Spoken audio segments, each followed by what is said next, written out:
不重要，我只需要就是我们能稳扎，然后到决赛，然后在决赛再重拳出击。Поэтому, надеюсь, наша строчка будет как можно более высокой. Благодаря тому, что мы просто будем хорошо играть и найдем tот самый поток. 650 civarı toplayacağımızı düşünüyorum. He isn't brave enough to take fight. He isn't brave enough to go for the knock. He resets. Dylan is back alive. Goes to knock. Goes for the first diver. Dylan now roaches heading in further forward. He'll back.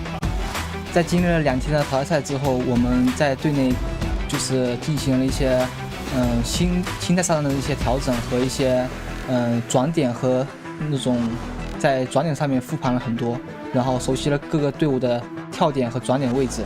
其实我觉得 Super Weekend 的名次其实并不重要，我只需要就是我们能稳扎，然后到决赛，然后在决赛再重拳出击。V getting into some gunfire right here. Oh, Udor pulling up the buggy. Oh, next Ruda. Already down 2 men. That's not looking good. And Hav as well falls down. Udor in the clothesline, taking a lot of damage. He's not going to be able to withstand that one. He also falls down. Now next Ruda left with only one last man alive with Frozen. Is hauled away in the middle of nowhere. He's running. He's on a run. He doesn't want to fight against Navi. It's understandable. He wants to play things a little safe. That zone again, White moves up towards the north. This is nice game to lose when it comes to entering in his zone quickly. Quickly go for the punish to find Kitsune. That's the knocks that we were looking for in the edge of zone that they're going in for. But can they translate that into the kills? That's what I'm looking for. And so far it seems like they won't be able to. Navi's already down and bleeding.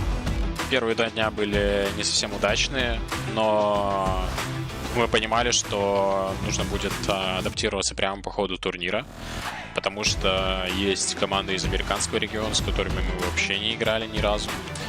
И это просто будет планомерная работа, в ходе которой мы научимся играть в таких ситуациях, в таких играх с такими командами и будем вновь показывать лучший результат. Наша главная цель к финалам — это просто найти свою игру, чтобы показать всю свою мощь, весь наш потенциал уже непосредственно в этапе, который действительно многое значит, который будет гарантировать проход на чемпионат мира, финал чемпионата мира. Поэтому, надеюсь, наша строчка будет как можно более высокой, благодаря тому, что мы просто будем хорошо играть и найдем тот самый поток.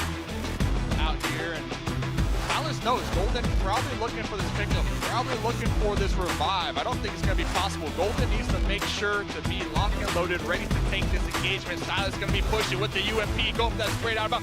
Turnuva başlamadan önce 600 puanı bulur muyuz diye tartışıyorduk aramızda arkadaşlarla. 650 civarı toplayacağımızı düşünüyorum. Merhabalar, ben STD'den Silas. 10 maçın şu 2 gün üzerinde 10 maçın 7'sini falan win almayı düşünüyorduk ama sadece 4'ü nasip olabildi. Bazı maçlar zaten sattık. Bombaya falan filan olsun. Ya bunları çalıştık, tabii ki de bekliyorduk her şeyi. Yani hiç şaşırmadık. Normal hedeflerimize doğru ilerliyoruz.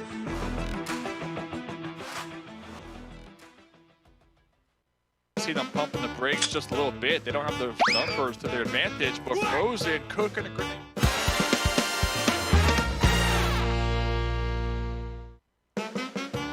Yeah, looks like Alpha 7 already going to be down a member, so we kind of see them pumping the brakes just a little bit. They don't have the numbers to their advantage.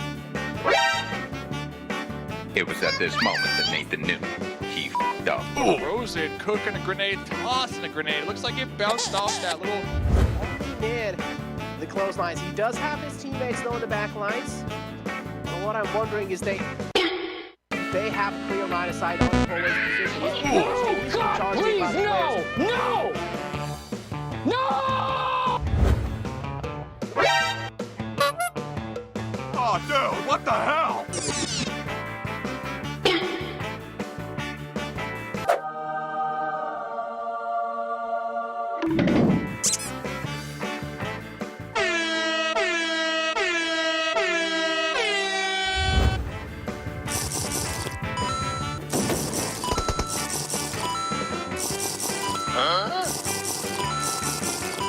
Huh?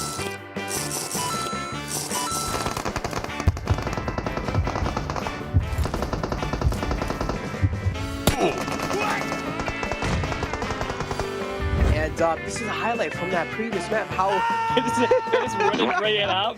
Much with that information instead of moving further forward. Now the problem is for a team like Rise is yes they can play well. I mean, production, please stop the savagery. I mean, Rise.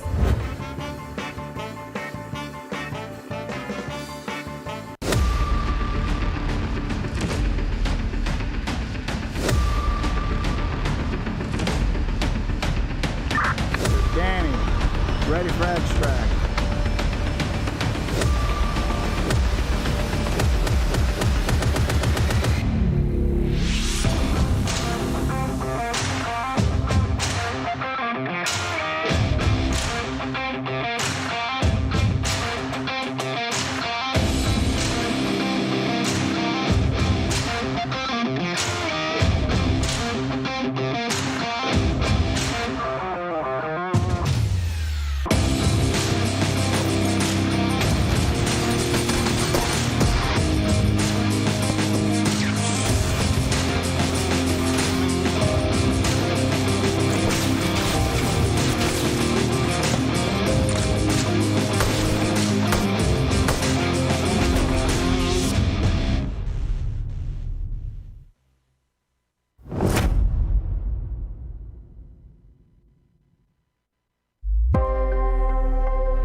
PUBG Mobile fans around the world, welcome to the 2021 PUBG Mobile Global Championship.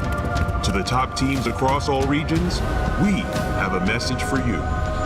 The Middle East, you have proven your worth. Now, make your formidable debut on the PMGC stage. South Korea, forget the past. This year, show the world you've ascended. Remind the world of South Korea's raw talent. Japan, you came so close last year. But what doesn't kill you only makes you stronger. Bring it back better than ever. The Americas, you're the alpha dogs that dominated the West. Now, lead the pack on the world stage. Southeast Asia, you took down so many strong teams on your journey to the top. It's time for a comeback on the global stage. Europe, it's now or never. Push your limits and surprise us all. This is the moment to create your legacy. South Asia, you were the dark horse of 2020. Amaze those who would underestimate you again. China, you carry the crown of last year's PMGC. Now, with everyone's eyes on you once more, can you secure back-to-back victories? PMGC needs a champion. The world needs a champion. Who will stand victorious in the end? Who will be next to glory?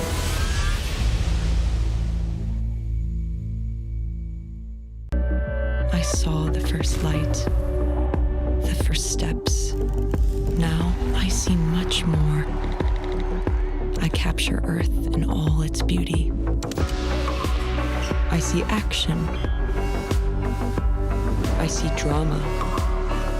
And I see it in the finest detail. Moments of inspiration. And the first steps.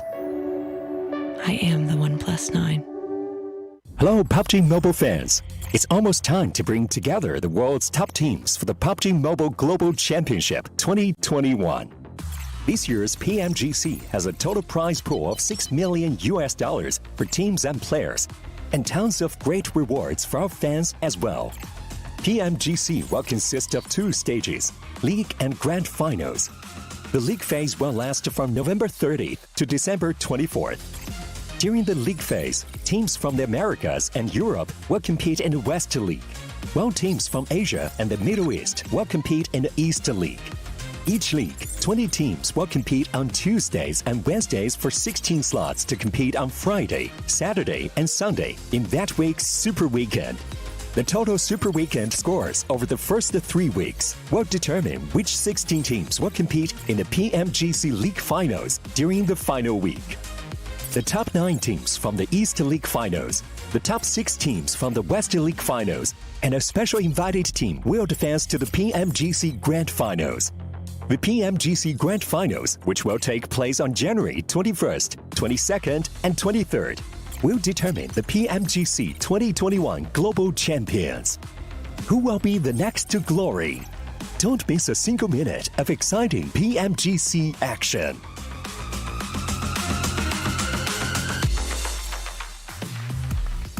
Welcome to PUBG Mobile Global Championship 2021 West League. This is the second day of this third weekday games, and it's the last day. It's the last day for these weekday games for this event, guys. I'm your host, Pancargo. With me is, of course, our awesome analyst, the 7 Worlds Gaming and Glitter Explosion, and I'm just gonna start it off. You know, all these teams, I feel like they have been slowly kind of figuring each other out, that even these last matches, we did get our first predictions correct, I will say, but there's still a lot of teams that kind of stepped up to the plate. So is there any team that you specifically want to go on ahead and talk about anything about them? Start off with 7. Team Queso. Come on, baby. Like, where have you been? I feel like I have to do that call out. If they don't make it this Super Weekend, and I'm trying to think as far back as possible in YouTube chat, please feel free to correct me if I'm wrong here.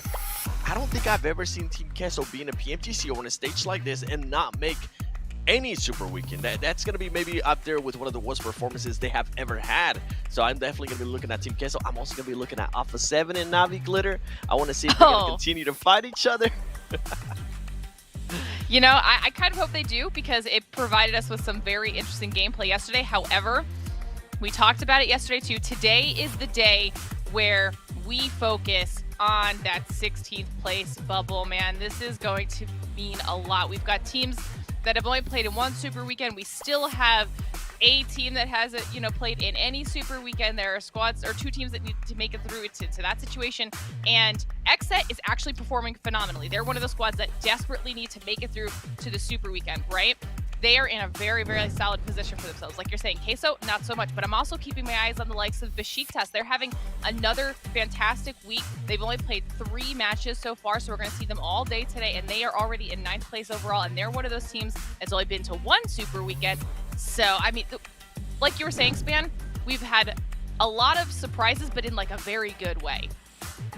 Yeah, no, a really good way. That's why there's so many teams to kind of go on ahead and talk about. That's why I kind of just opened the floor, because you could go on ahead and talk about all these teams, how they've kind of progressed throughout this entire event. That's why, I mean, at this point, there's only 5 games left. And of course, a lot of these teams have already completed 5 games yesterday. That means they might only have 3 games today, just depending on what group they're in. Here's all of our participating teams right now. Of course, all these teams just playing 8 games in weekdays. They only have a couple more matches today to get into that top 16. And gotta say, a couple of these teams right now, based off of their placement, kind of surprising. Let's actually go on ahead and talk about that. We can just bring it up immediately. The bottom 4 teams in our overall just for this weekday, a little bit surprising. I mean, I think it's okay for a couple of the teams because they haven't played too, but there's one specifically that I feel like should be talked about, and that's Footballist 7. Definitely. Footballist has played 5 matches. They are going to be playing 3 today, but they're currently, out of all those 5 matches, they were only able to acquire 7 points yesterday, which is insane considering that Footballist was one of the best teams in this past Super Weekend. But the way to look at it is that, you kind of hinted at it, this is a great thing for those teams that are looking to get points. This is a great thing for those teams that are going to be looking to make it to their first Super Weekend. Like Exit Glitter was hinting at it too. Now, it's not just Footballists. We also have Fenerbahce. They're currently sitting in 17th place. We also have Navi. And then the last one, we have Aton, which currently they have played 3 matches, and that's a team, Glitter, that I feel like if they don't make it to Super Weekend, they could be one of those teams that are eliminated, even though they're currently sitting pretty, I think it was in the 15th spot when we talk about overall Super Weekend points. Yeah, I'm so glad that you brought up all of those teams because there are some heavy hitters there when it comes to that overall standings, like you're saying, the Footballists, the Fenerbahces, even Navi, who in the overall standings coming to Super Weekend are actually pretty comfortable. And I truly think that if they didn't make it through, then they'd probably still be okay. And that's opening up the doors for the likes of XSETs, for the teams that need to make it through again, like potentially Buluk Chaptan, Mad Bulls, those squads. Atan, though, I am a little bit worried about Atan. Like you're saying, they're in that 14th, 15th place area for the overall. And if they don't make it through and any of those teams that are under them have a phenomenal performance, there is the possibility that they do get leapfrogged by a team like Supermassive Blaze or Eastern Stars, who are only, 30 points behind them in those overall rankings. So it could get very, very close and scary by the end of today. There's so much that we have to pay attention to. As you guys can see all the graphics on your screen right now, we're now taking a look at a team summary of Unicorns of Love versus XSET. Obviously, those are top two teams from yesterday. And the fact that we even get to put XSET in this spot is just, it's very exciting. It definitely is. They definitely just went on ahead and brought it back. I mean, who was it that went on ahead and chose them for the first game? I believe it was U7, and they ended up going on ahead and getting that chicken dinner. I mean, they definitely have kind of slowly started figuring stuff out, gotta say, when it comes to both placement and kill points. It does look like Unicorns of Love, though, also figured things out. I mean, after last Super Weekend, they kind of weren't there entirely, but it looks like coming into this league play, they're definitely showing up once again. And GK First and Lin, they're going to actually be the top two people that are going to actually have a head-to-head here, Seven. Yeah, and I'm not surprised that they're currently there. I mean, the team out of yesterday, they ended up with the best performance. Not only that, the consistency that they were able to showcase yesterday was really impressive. The first game, second place finish with 9 elims. The second game, third place finish with 2 elims. Even though it might not be a lot of elims, they're still being consistent in regards to placement points. And then the last 2 matches from yesterday for them, it was a third place finish and a fourth place finish with 8 elims. Overall, like we always talk about consistency, especially when we're talking about Unicorns of Love. This is a team that more than likely is going to be making it to the finals. I mean, probably guaranteed to be making it to the finals here of West League. And I want to start seeing that consistency. So I'm glad that they're starting to showcase that today. Another team that I will be looking to see a complete change of that we kind of been hinted at is going to be SCG. We saw the amazing first Super Weekend that they had. We talked about the cushion that they have had to be able to play riskier, to try different plays that maybe they're usually not comfortable with because they're thinking about the points. Well, hey, guess what? Now you're getting to the point where you're kind of getting ready to the finals as well. As I was talking about Unicorns of Love consistency out of S2G, I would like to see that hunter, that killer instinct that they showed me last time. I mean, maybe at this point, we knew that they were testing something, so maybe at this point, maybe they're just going to make it in top 16 and kind of bring it back at the Super Weekend. All these are just questions that we'll just have to wait and see. And I'm glad you brought up that consistency as well, because it seems like some of these teams really went on ahead and performed well on specifically Erangel and Miramar. And today, we have those same maps. It's not flipped. It's going to be Miramar, Erangel, Miramar, Erangel, Miramar. So same maps once again. We might see some huge success still coming through from Unicorns of Love. And another thing that could potentially bring you guys success and these teams is, of course, 1+9 and 9 Pro. Because with flagship performance and an immersive 120Hz display and hypertext technology made specifically for gamers, the 1+9 and 9 Pro are your best shot to climb the leaderboards. Obviously, at this point, I feel like Unicorns of Love very comfortable in their position, but there's still a ton of teams that need to go on ahead and continue to climb. And that kind of, brings us into discussion specifically about our predictions. So our first match, of course, is going to be on Miramar. I'm just going to start off 7. Who do you think is going to go on ahead and take this one away? It's going to be a team that I wanted to pick yesterday, but after the first game, they made me not want to pick them. So I'm going to pick them before the even first game happens. I'm going to be going with Team Queso for Miramar. Team Queso. Okay. Any reasoning why? Because they need to step up. I mean, as I said earlier, this is a team, if they don't step up, it will be their worst performances. This team has gone from being one of those global teams that, you're going to make me go on a rant. This team has gone from one of those teams that used to be like one of those massive global teams that people kind of fear a little bit, to a laughingstock. That's pretty much what Team Queso is right now, an absolute laughingstock. So I'm pretty sure they're going to be able to come back today. Gotta bring it back, make that stop. Okay, Glitter, who do you think is going to go on ahead and take this Miramar? So I too chose a team that needs to continue to do well, but they are in a much better starting position than K. So for the first game out of the gate, I picked Besiktas. Okay, I want to see if they can continue their consistency. Ever since that first week has gone the wayside, they've really picked it up in week 2. They've continued to do so here, but they need to make it into this last super weekend. So I'm hoping they start off the day strong. They definitely changed whatever their gameplay was for the better. I agree. So it looks like they've been doing well for my team. I'm going to actually choose, we already kind of talked about it. We already talked about Footballist. I ended up choosing them because they did absolutely insane even this past Super Weekend, being at the literal top of the leaderboard for the Super Weekend. And then coming into this, Seven already said it, for these league play matches, they haven't been doing as well. They played 5 out of their 8 matches, and they only have 7 points right now. And I mean, I'm kind of surprised by that. I mean, maybe they don't need to go, maybe they don't need to get into that Super Weekend, but definitely it's kind of different expecting their gameplay to have changed so drastically. So again, I think we chose a good selection of teams. Hopefully we'll get it right. I mean, yesterday we got 2, so maybe we'll get some more today. But is there any last things that we should go on ahead and 7 keep in mind when we're about to be jumping into this first Miramar game, specifically about teams, hot drops, or even considering that this is the last day of these league play matches? Listen, I want to see what Navi's going to be doing, okay? 3 matches yesterday, 1 point. Come on, Navi. Because if they continue on that roll, something that we hinted at yesterday, if I'm one of those top teams and I kind of want to have a cool super weekend, just not have to worry about some of those heavier teams that know they can eliminate you, I'm going to try to hunt down Navi. And I'm sorry, Navi fans, but I will personally want to do that, especially if you're one of those bottom teams. That's going to benefit you in a good way because now you don't have to worry about Navi either. How about you, Glitter? Any team that kind of you got in the back of your head? I mean, I don't think it's just going to be Navi, Seven. I think it might be all of those teams that are in the bottom 4 might potentially have massive targets on their backs right now. And that's mainly because, not because that they're not good enough to win those engagements, but because they are holding on to precious spots that other teams need when it comes to Super Weekend points. So they don't need, like, I know we want Footballs to do better. I know we want Fenerbahce to get the ever elusive chicken dinner, right? They need that. They need to do that, but they also don't need it because they've done so well in those previous Super Weekends. And if I'm Mad Bulls or Besiktas or Eastern Stars, any of those teams, I'm making sure that I'm getting into the Super Weekend because of those points. And then it all resets for finals, and it's that clean slate, but they have to make it there first.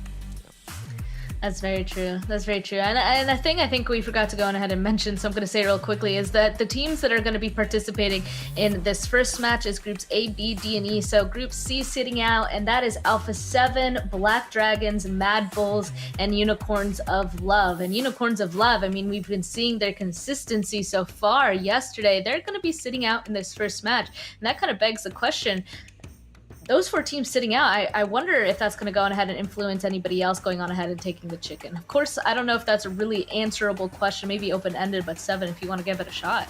Oh, for sure, for sure. With Alpha 7 not being here, and I'm going to have to talk about Navi again.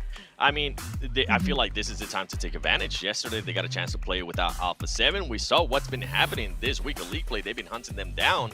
And after this match, I think Alpha 7 and Navi are pretty much going to be playing every single match after that. So I will be looking forward to seeing what they do. Now, another team that I'm going to be looking at that it is going to be playing is Supermassive Blaze. They're currently within that point system that they're going to be able to make it to the Super Weekend. Are they going to want to hot drop Ghost Gaming in this one? I know we hinted at it yesterday. We got so hyped up about it, but it wasn't even happening because they weren't in the match. But in this one, I would love to see it. I will love to see another hot drop. I would love to see how Ghost reacts to it. And I will also love to see how Supermassive Blaze reacts to it as well if they do end up winning that engagement.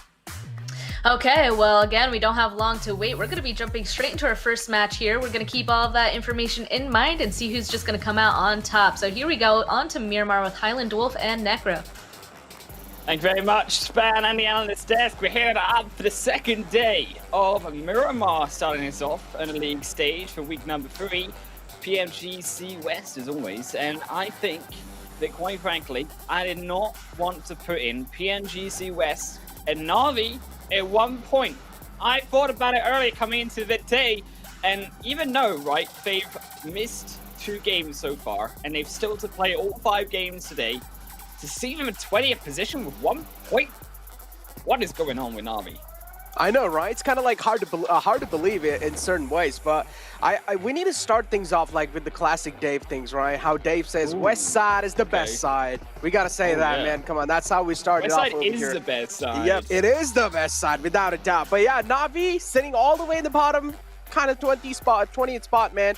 I don't really like to see that. Pretty much unexpected coming inside, but the play and fly path over here, Jake, has played a crucial role, going all the way from down south. The teams that do want to make it up top, La Cobreria, especially A7, they like to go there. Imagine they're going to be having such a tough task.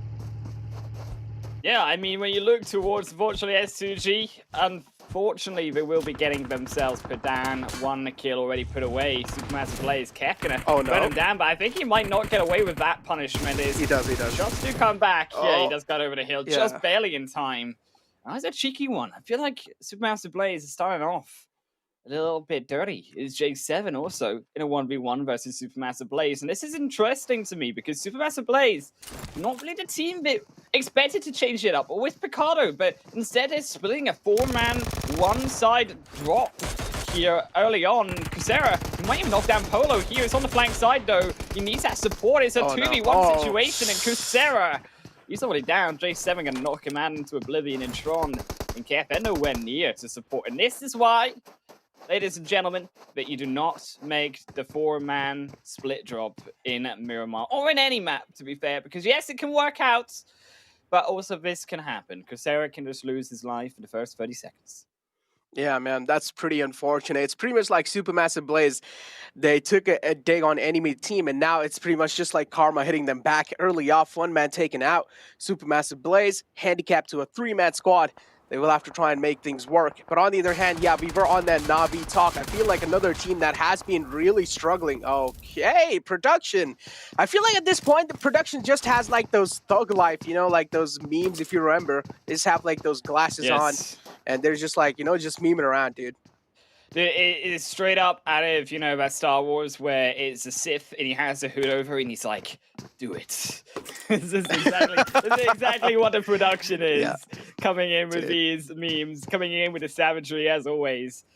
Feeling so bad for Fenerbahce, as we said, right? Only 13 points as well, and I think also the analysts rightly so talked about it. These 4 teams at the bottom, we didn't expect these to be the teams at the bottom. I think there is some light at the end of the tunnel, as we said. Na'Vi, Aton as well, all to still play another 5 games today. Also, so do Fenerbahce. I think my big concern, though, is Footballers, right? Who have already played 5 games so far. They're still to sit out games 2 and 3 today.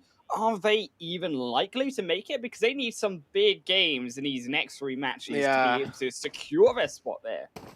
Exactly. That's what I was about to talk, right? I was about to talk about Footballers. Now, week 2 has been their week. But again, going inside week 3 as well, you need to make sure you're doing pretty good to at least keep your consistency going in forward inside the Super Weekends. Because we saw S2G had quite a dominating lead in the week 1, but then in week 2, it seemed like S2G's lead was caught up pretty easily by Alpha 7. So now, Footballers need to realize the same thing. There is a high chance that their position might be compromised on the leaderboards if they're not really able to make it in the Super Weekend 3, because still there is that bottom 4 threat lingering on their head. So Footballers will have to make a lot of things happen on this second day. On this other hand, Fenerbahce as well, if you remember, they barely qualified in the Super Weekend 2, so I don't really know what to expect from Fenerbahce, but they have been doing quite good in the Super Weekends.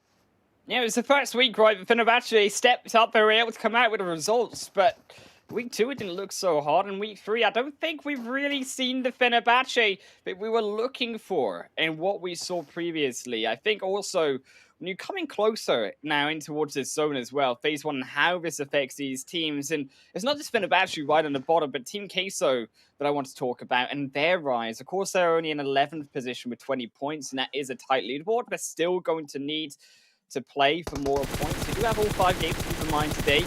But they're in a defensive position is, I think Blue Chef's hand is going to dodge out that one, speaking of Fenerbahce, but I digress. Team Queso in the center of Monte Nuevo inside of this first phase zone. Actually, I think that Team Queso, good position here if they can control this, because I think that looking towards this center point, you've got the two players on the hillside of Montino Wave, a good opportunity there to find the kills, to find the potential of enemies coming in around you, but we've not really seen, crucially, I think, Team Queso control on early phase zone. This is something they're going to have to do currently with their current position. Oh, no. Oh, no. Oh, no. Just straight up walks into his crosshair. Polo. Oh, couldn't really do much saving there. Was completely unaware of Xset's players, and they also are just waiting for Savian to be out in the open. And as soon as he was, they just striked him because they knew Savian cannot fight back in that position. Even if he does try to, only he will get away with a little bit of damage because there was a perfect crossfire set on those rocks. On the other hand, Fenerbahce take a little dig on the Bullock chopped on. Reyes is there on the top, but still, it's going to be next to impossible to save the fallen man. So Fenerbahce going to be getting themselves that first kill. At least that should amp up their aggression inside the lobby, and at the same time give them a little bit of more confidence to work with inside the day 2. Again, as I mentioned, in week 2, they barely qualified in the top 16. This time in week 3, Fenerbahce, I do not really want to see the same performance from their side. Fenerbahce, as we said, right, they are one of these teams that they can improve. I'm more looking towards Balucheptan, right, because they also had that massive week 2. And it's something we mentioned coming into yesterday, where there's this trend of teams that do really well in 1 week, and then suddenly the next week they don't perform so hot. In this sense, so Balucheptan, yes, they're in 11th position currently. I still feel like Balucheptan, though, they need to perform slightly better because they are, of course, going to keep in mind, miss out also in 2 games today. Plus, they are required, essentially, to get into the Super Weekend. I don't think 27 points is enough to get them in there. And my concern now is already losing a member. How are we going to fare? Because as we know, members have been so crucial to keeping those 4-mans alive in Miramar. And we know that from previous games so far in the PMGC West, losing these members and losing the opportunity to find more ways into zones, find more information, find more positioning power. The skill switch will go down as well. Speaking of fallen men, it means that you don't likely get that win. It's been the teams that have always had those 4 members, 3 members towards those extremely late zones. On Miramar, they have consistently come out on top, not the solos or the duos. When it comes to Xset, we've always seen that one man going down from the side of Xset, no matter what. Xset is one of those teams that always have an early casualty in the game, and it's like the rest 3 players just trying to carry the flag forward. And Xset need to try and do something about it, because most of the times it seems like they're just running around like headless chickens, right? So at least since what we've been watching since all these 2 weeks up till now. Yesterday, they seemed pretty strong. They tried to go for those placement points. They tried to play as consistent as possible, but still carrying the momentum forward in day 2. That's what I'm really worried for. On the other hand, now Furious Gaming taking a couple shots on the players of Ghost. I think so we're able to knock one player out and also confirm the kill. But Ghost trying to reply back. I don't really feel like they're going to be finding any shots till now. Just Ghost, though, still just trying to suppress down Furious Gaming, but the damage has already been dealt. It's not just that, though, right? As you said, it's sort of Xset. Furious Gaming as well, one of these teams. Very high up on the leaderboard. Oh. Furious Gaming, not going to find that kill, I don't think. But they are currently sat in 4th position. 44 points so far. As you can see, people beginning to climb to some of this mountainside around Montino Wave. As we said, the high ground going to be very crucial. I think that obviously it is going to be crucial to see if they can find these kills. Otherwise, the opponent, whoever they are, will have that extreme high ground. I think they don't get it. They don't get it. He's up. Look up. He's above. He's all the way on top. Scream, you're still looking below. Triggerson's dead. I'm trying to shoot down on someone and then Triggerson dies. I mean, what's going on? I got no clue. There's just like fights going on all across the board right now. Bodies are hitting the deck as well. On the other hand, Bullock, as you mentioned, my eyes are as well out for this team. And look at this. It's just some gangster style by Reyes. Just firing on behind the bike. Frozen as well, trying to find some engagements over here, trying to find some connections. As we talk about connection, he finds one. Reyes being taken down. Maidon is there to try and make the res happen, but still shouldn't really be that big of a deal for Bullock to get the res back up on the fallen man. On the other hand, next Ruya, they're not really going to be pushing in. It does make quite a lot of sense. It's a complete open ground in the front, so maybe holding your horses and holding this position they have is probably the best choice they can make for now. Bullock, still though, trying to take a little bit of shots. No connections being found from the side of Bullock yet, but keep this in mind. Bullock are down to just a 3-man squad, so the pressure's on Bullock. Yeah, next point can keep this pressure onto Bullock right now, but we do need to keep in mind that zone in phase 2 did shift upwards towards El Pozo, so I would like to see next point move over towards that more western side of the zone. Take those hills actually to the west of El Pozo, because sitting in this current position, you are going to be likely of a lot of these teams rotating on top of you. There's not really a way backwards if teams do leapfrog you behind. So making sure you are the first member through. So what is going on? Trying to do the same right. Zed is driving straight through Apis, but why isn't Apis shooting? I think what is going on from the side of Aton, dude? Like, they're just driving all out in the open. They just don't care about Eastern Stars. It's like they're just not scared of them. Aether's trying to connect a couple of shots. Yeah, it's like, it just seems like they're not mentally present. Aether's trying to, like, at least take a couple of shots down, try to get the knock on the player of Aton. They have successfully 1-man down, but still Aton, it just seems like they're not scared of anything at this point in time. Eastern Stars, on the other hand, though, trying to play things a little safe. Milos goes down in the close. That's a huge knock. Eastern Stars now, they have a huge advantage inside this fight, but still, it could have went south on either side.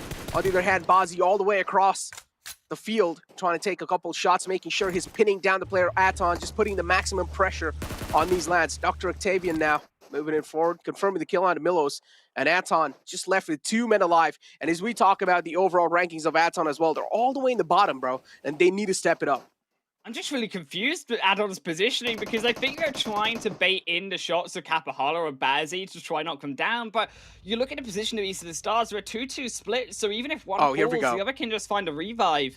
So that's on a big mistake there, trying to bait, but just getting overlooked by all of the Eastern Stars members, and now they're in trouble. But unfortunately, so are, as you said, Eastern Stars. Right now, they also wants a piece of this zone. Is Navi so desperate for it? Only 1 point, but you look towards this position. They're on the south side, but in the zone, the blue zone, should I say, the play zone has gone back over to Monte Nuevo. But look at how close these players are together. I think that Na'Vi, yes, it could go for these kills. Yes, it could try get points. But I want to see Na'Vi rotate into that zone, in towards the south side, as they're doing. Because getting that position over Laterela Hill is going to be so crucial at taking out Team Queso. Because otherwise, whoever wins out of that fight is going to come in and pincer Na'Vi between Queso and themselves. Oh, that might be a good net. Yup.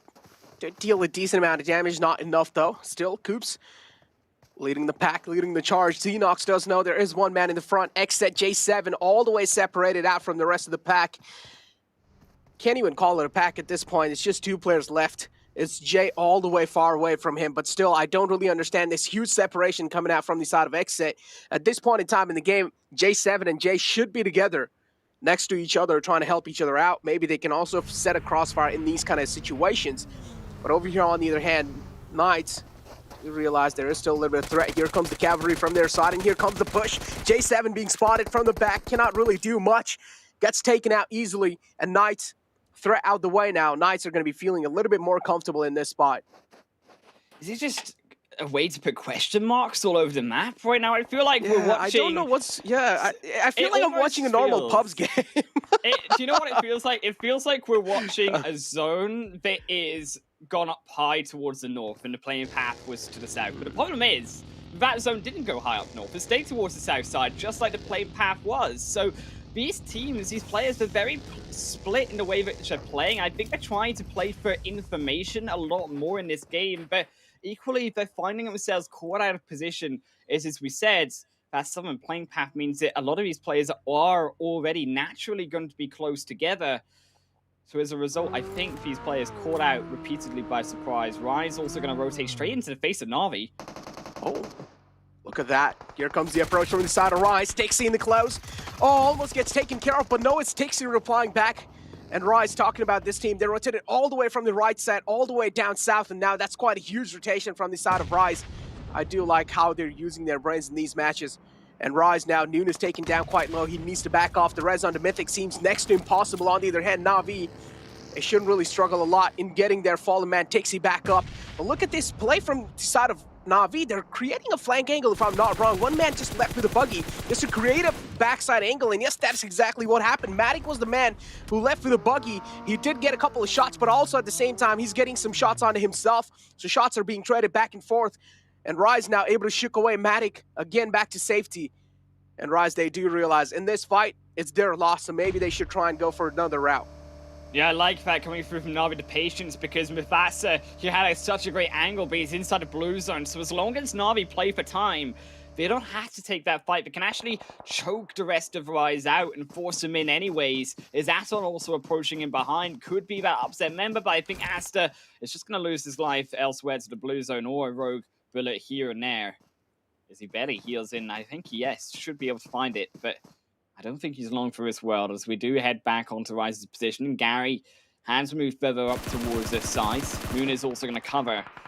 But as they approach the firefight inside, of course, his zone will continue to ensue. Knights barely taking a few shots in between. And we've got fighters, of course, on that eastern side. We've got fights towards the south, but the zone is shifted northwest. And I think his teams...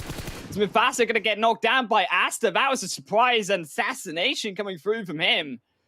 They need to be able to move into the zone. They're playing it too slow again. Yes, they were trying to play too fast, moving in earlier on, but now another hard shift back towards the north means that these players are all towards the south side. They're going to fall behind.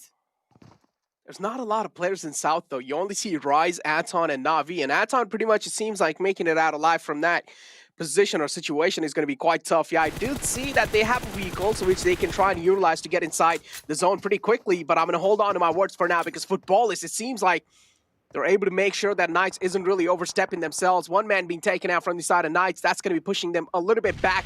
But Sheiktas in the front of Knights. Coops now, he has to deal with a lot of threat in the front. There's like 3 players of Footballists. Coops definitely has pressure surmounting on top of him, but on the other hand, still is trying his best to fight back with the utilities. Needs to find one connection. One successful connection from his side can change a lot of things. But I saw something on the kill feed, Jake, and it seems like one man of Na'Vi just fell down to his death. But I'm going to hold on to my word again because this is where Coops is trying to strike back. Finds one, looking for the second, pulls out the UMP in the close quarters. Did connect a couple of shots, but still is only able to get one.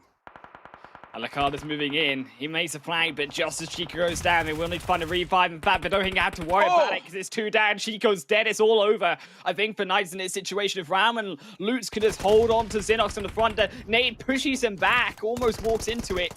Asson as well, going to fall in the midst of the fight in the kill feed, but it's another to drop for Knights as they're down to a solo, but barely making a revive.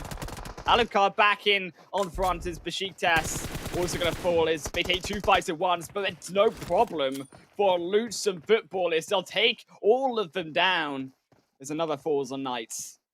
Oh, it's a 2v4 now. Alucard again on the front page. He's just not scared of Footballists, but there's just too many men to handle, so he's not going to be able to successfully do it this time. But Jay, oh no, he's just being a man. He's just kind of being the annoying little man from the back, just trying to take a couple of shots, just trying to get that kill.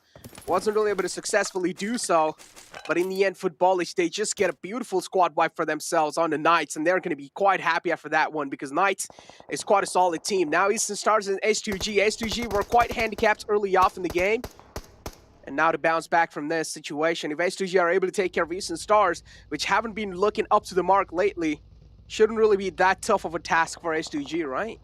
This is next Royals game. I'm just going to call it right now. I'm saying next Royals, yeah, they should be able to clearly win out this game. That hillside up towards that northwest is going to be so powerful for all of those teams closing in. You can't even rotate up in towards Kudo and Nihat because there's going to be, again, that open space wrapping around the mountainside that isn't even mostly inside of the zone. S2G also going to fall, though, as they do make their first progress inside of that zone itself. And Timber is going to get caught onto the bridge and onto the tree, sorry, should I say, but still made of wood either way. And Timber, I think he may be just cracked down under the pressure. No, he won't, as Timber barely gets away.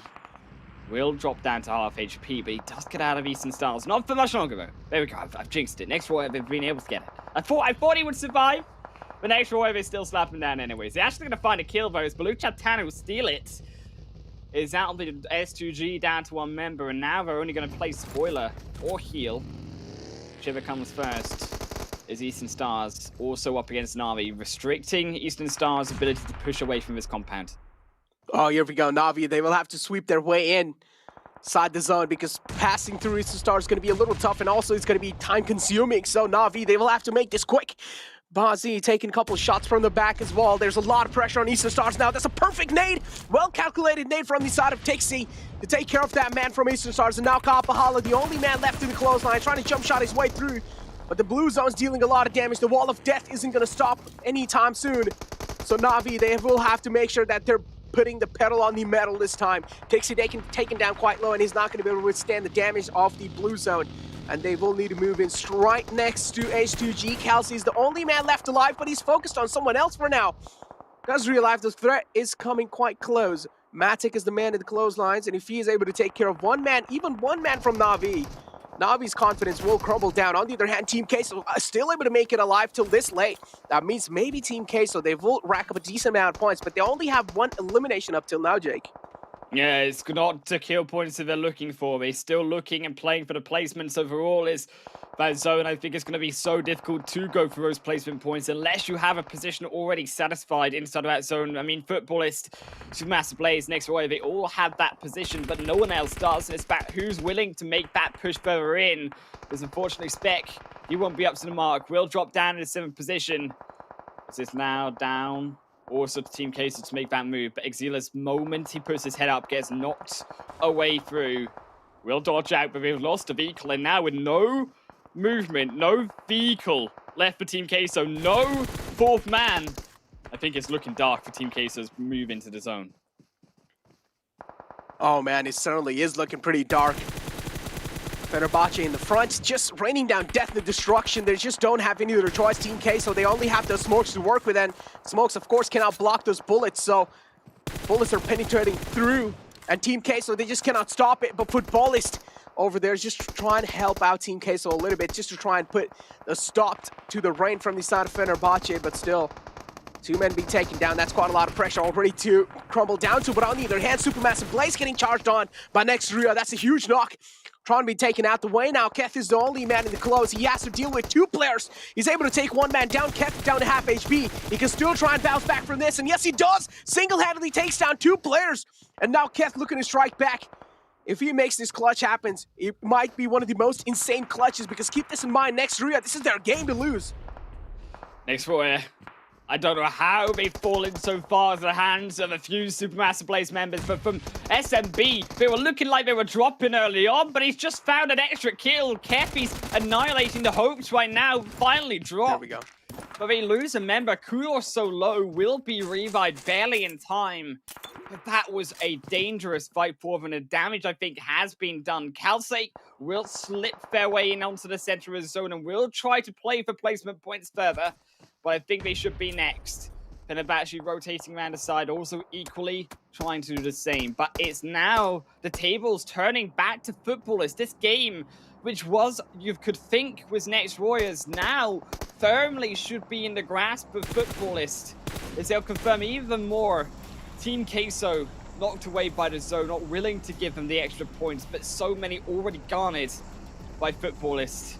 And they only look for even more. Is it's only Next Warrior who stand in their way, both with the zone, and it's up to phase 7 to decide who takes this game. Which side of the road will the blue zone take? Whose fate is in the hands of the blue? Ayala falls down to the blue zone, and again, now Footballist. They're utilizing those buggies just to try and reposition themselves, but still the position being revealed by the sound of the buggy. Nextria, they will have a decent amount of info to work with. On the other hand, Footballist does know exactly where Nextria is in those compounds, so they can make sure they're pinning down Nextria. As you mentioned, it just comes down to this final zone where it's going to be shifting, because for now it's just holding right in the smack center. It's divided perfectly for both these teams, so they don't really need to worry about zone just yet. But look at this nice angle being created from the side of Rom. Was able to take a lot of shots onto Kudor, but still is barely able to survive from that. He's definitely going to be feeling the pain of that signature M416 though, for sure. But on the other hand, Footballist now still, I do like that 2-1 split coming in. Rom is able to like deal a lot of damage on the next Ria. But on the other hand, Frozen doing the same thing, separating himself out from the rest of the pack, and now is trying to take care of 2 players all by himself. But in zone, Neko has gone over to the next Warrior. They might have been saved by that shift onto phase 7. They do have to move a little bit further forward, but as Footballers, they have to get really further up and more personal across that roadside. As you can see, Sulky Lovers in, but barely hanging on to the right edge of that 7th phase.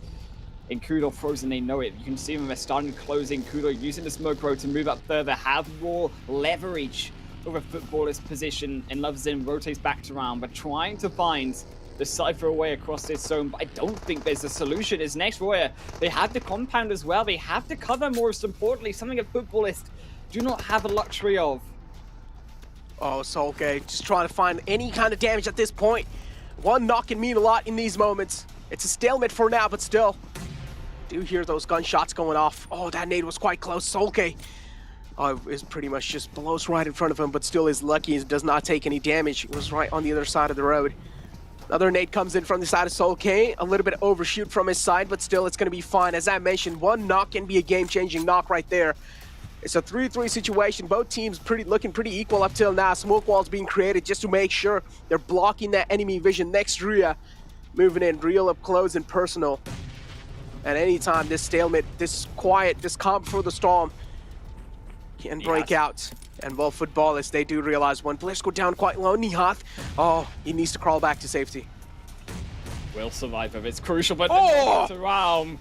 That'll be a 10-second delay, and why does the smokes dissipate too? It's gonna be so difficult now. Solke, he has to hold the line.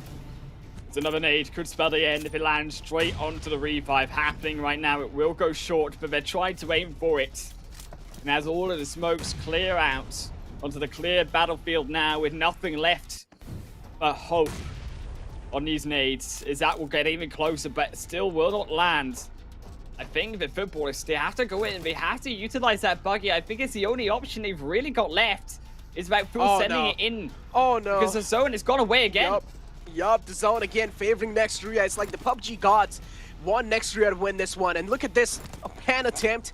It's not going to be connecting though. There's no way. It's like 1 in a million chance at this point. But on the other hand, Footballists, yeah, as you mentioned, they just don't have any other choices. Use that buggy, and whoa, that's a huge nade from the side of Lovesin, and that was quite a crucial one as well. That's $1 million nade right there. The goal call being made. Rom making that crucial rotation happen. Runs another man over. What's going on? And Rom also goes down. Frozen now the only man left. We have seen this man just pull off some insane clutches in the past. Frozen able to take one man down, looking to take the second one. Is he going to be able to do so? Solke just bobbing and weaving his way through, trying to get real up close and personal. But this battle just comes down to this final moment. And Solke puts the final nail in the coffin. And Footballists, oh my god, it got real up close. It got real close in the end. Whew. I don't know how Next Royer lost that game. Negro, that was like the equivalent of being blessed all the points in the world inside the PMGC West, and Next Royer, they couldn't hold it. The beautiful buggy play coming through from Ram, the MVP, quite frankly. They get an 8, they go in, he lands the execution with the buggy onto a second, and from then there's nothing left that Next Royer can do to split despite the zone being fair. They don't have to worry because Footballists have got the eye on target nades to secure the end of the game for them, and by golly did Footballists need that game though. I mean, Footballists, they were looking dead, they were looking down. 3 games left, they were in elimination bottom 4 space. Right, exactly. They needed that point and they found it. They got it. Oh man, they really needed this, as you mentioned. Yeah, in the bottom 4, but after that win, they are bounced up quite a lot up on the top 16. Not even top 16. I would say they should be in like top 10 after that chicken dinner, right? They had decent amount of elimination points as well. But yeah, in the end, Next Rhea, they did kind of screw things up over there. But I can't really blame Next Rhea as well over here, right? That nade from the side of Lovesin, it was just insane. I mentioned this 1,000 times as well, in that one knock can be a game-changing knock, and that's what exactly Footballists get. They get that crucial knock, and the goal call instantly was being made, and then that run over onto Nihat, that was a huge run over as well. And as soon as in the end, Solke just realized, okay, this is a do-or-die moment. I would rather try and go for it, just bobbing and weaving his way through, making sure that the enemy's missing as many shots as possible. And in the end, Solke was just able to connect those crucial headshots, those game-changing headshots, and they just won that game.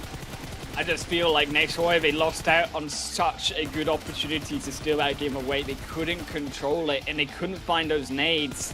And it was all down to those beautiful sand cues, right? But again, Footballists, they weren't moving. They were being so careful in their approach to deny Next Royer as much information as possible. And I think They just played that slightly better overall, of course, with their positioning. Footballers taking out win, but to look at the rest of his game, that's what I'm really curious at. And I think crucial right that Na'Vi do pick up some kills, but I still don't think that this was a game that we were looking from the likes of Na'Vi, from the likes of Fenerbahce. They still didn't perform as much as we would have liked them to. And my concern now is how are they going to fare coming into the next games, because they still need to find even better positions. They still need to find even better goals. Yes, Fenerbahce got the kills in this game, but the position points were still lacking. Yeah, as you mentioned, the position points were definitely lacking, but in the end, it seems like they did make it to like top 5 if I'm not wrong. So Fenerbahce still, I would say, at least they got a decent amount of points out from this game. So Fenerbahce, that's definitely going to be giving them a little bit of more comfort level increase in going inside the second day as well. So let's just find out how Fenerbahce are going to be able to play in the future. But yeah, over here, Solke, this was a game. This was just an insane clutch coming in from his side. And gotta say, Lovezin, he needs to be a man to be praised at this point. Oh man, Lovezin, I mean, yes, he needs, but it was a teamwork effort. Ram, he has a fantastic driving skills, and so okay, Wednesday, baby, because it's all day back in the analyst desk. I think I learned from Glitter Damas or something. I've channeled her energy. Look at that, Footballist won. I'm actually really excited. I got one, guys. I got one. That was an insane ending though, Seven. I mean, it came down to a 1v1. It really did. And I mean, I'm just gonna put this out there. Next Ruya, you through. You're absolutely through. But Footballist, to be fair for them, I mean, they played that so well. And I love the aggressiveness that Footballist just showed us there, Glitter. As soon as they got the knock, Raum got in that car and he just went for it. Honestly, it was the best choice that they made. Because the second they had the advantage, they knew they couldn't waste it. They couldn't give next Ruya enough time to reset off of that. And then they added insult to injury by also getting the run over. Okay, the run over elimination. They had mollies going. It was very, very well played out by Footballers when they knew that they were eventually going to have to push across that road. But speaking of Raum, we've MVP. Okay, over 1,000 damage, 5 elims. This is a fantastic performance for Footballers, almost a return to form, because they have not been playing to the level that we were expecting them to play at. Yeah, not gonna lie, Yeah, that team contribution should have been a little bit higher, because if it wasn't for that full send from him and also running over the other player, I feel like it would have been a completely different story here, Sven. I definitely agree. I was going to say as well, like 5 whole games. Now this one finally kind of bringing it back. Glad to kind of see that. I gotta say as well, I mean, Seven, you said Team Queso, and they ended up being able to make it into that end game as well. We had also mentioned Fenerbahce, and they were also in the end game. So it seems like a couple of these teams that we said to keep an eye on immediately got into the end game this time. Definitely. I mean, you don't want to wait until the second game of today, the final day of Week of League plays, to try to make it to Super Weekend. It's now or never, in a way, before that last match started. And Team Queso now, they're able to push themselves to 11th place with 32 points, but keep in mind that it doesn't really mean anything because of how close some of the other teams are. Luckily for them, they do have some teams under them that have played more matches than them. I think it was 2 more matches than them, so they do got that towards going their way. Another thing that I really enjoyed is, I mean, the aggressiveness that they showed against Bulu Chatan, dot player, being able to just get taken away. I think that was huge. And for them to be working together, that's what it seemed like, at least for me, Glitter. It seemed like the team was definitely working together. And at one point, they decided, you know what, we're going to have to go for the heal strat. And even though they went for the heal strat, Glitter, you pointed this out, one of the players, I think it was Ayala, that was the last player there for Team Queso, he was still able to secure an extra healing point. Yeah, you know, just trying to get as many points on the board in those moments as they can. And we've seen them do that in the past. We saw them do that yesterday. I think it was Axel that did it last time. So they're trying, okay? They're doing their best. They're scraping as many points as they can to keep themselves in a top 16 spot. And that's going to be necessary if teams like Football start performing, if Fenerbahce starts performing in those spots, start getting chipped away at, because Team Queso was right there at the bottom with Ghost for this week's top 16.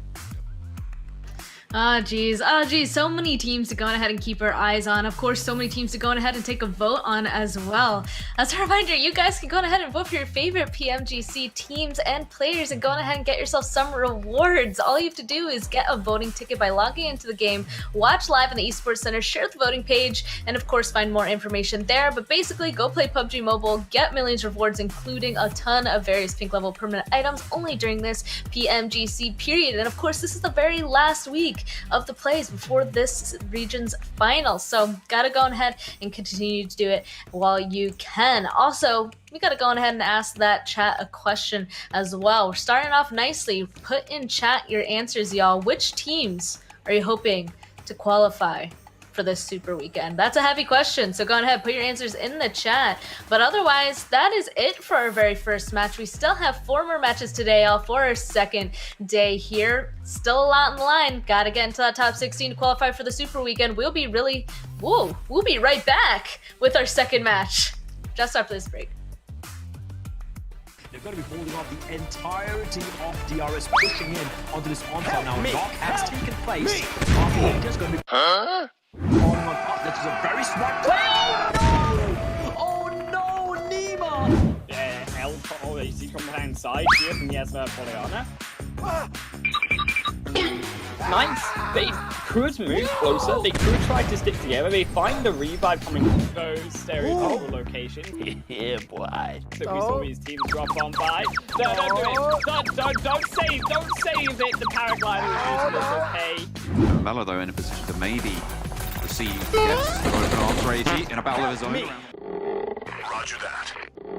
Wall does get done. Will get down. Back up. Help me! Roger that. Sarah, in the meantime, has managed to push all the way up. But it's the holdout coming through from the Deadeye's guy. Straight through the window. Plants some.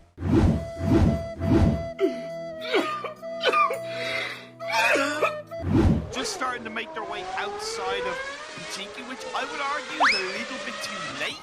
A couple of teams would like to go out. Helicopter! Extend it more, and I'm sure others will join in on the mix. If there's ever a time to say, helicopter! It was at this moment that Nathan knew. He f***ed up. No!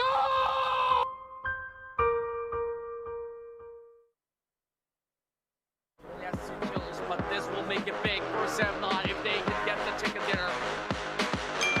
Now we're seeing a lot more information here. Yeah, what? What? He goes back in! Semnon will chicken dinner! What?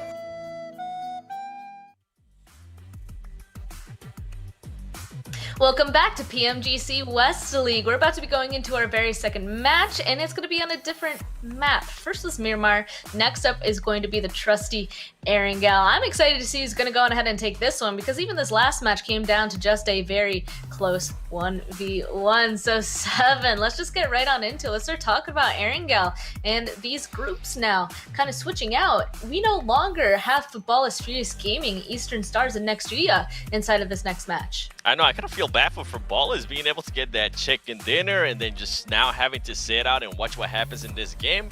Although some of the other teams are going to be able to take advantage of that. I'm going to be looking at Mad Bulls. This is a team that we've been talking about. Needs those points. I think they're coming into today with 30 points. So if they can at least get a good performance here, secure maybe along the lines of 12 to 13 points, I think they will set themselves up for greatness, at least for the rest of the day in regards to qualifying to Super Weekend. It's going to be interesting. I'm also going to be looking at, I got to say it, YouTube chat, I'm going to be looking at Alpha 7 versus Navi Glitter. You love keeping your eyes on that rivalries. We're checking out the most damage here up on our screen.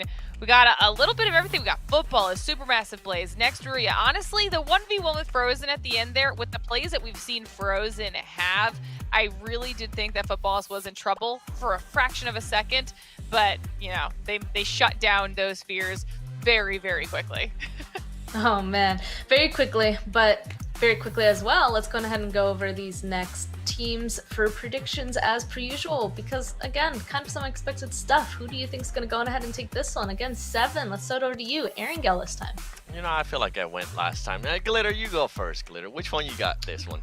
Okay, I think this is going to be the only time that I'm going to say them because they don't have too many games left, but we're starting off our first Erangel match with XZ. I want XZ to have one more strong match, you know, strong week, end it out. You're in second. They started off today in second place. Let's just have maybe one more chicken dinner. Just get it on the board. Come on, you can do this. Okay. At least one. At least Ben? one more. Okay, okay. How about you? Oh, me next. Me next. Okay, yeah. I kind of want to go on ahead and toss on over to Supermassive Blaze, in my opinion, because I think, I mean, we've seen it already. They're able to go on ahead and grab some chickens, and I think that they need to go on ahead and make the Super Weekend. I'm just going to put it on Supermassive Blaze. Now 7, though. Now you can't escape it. You got to go last.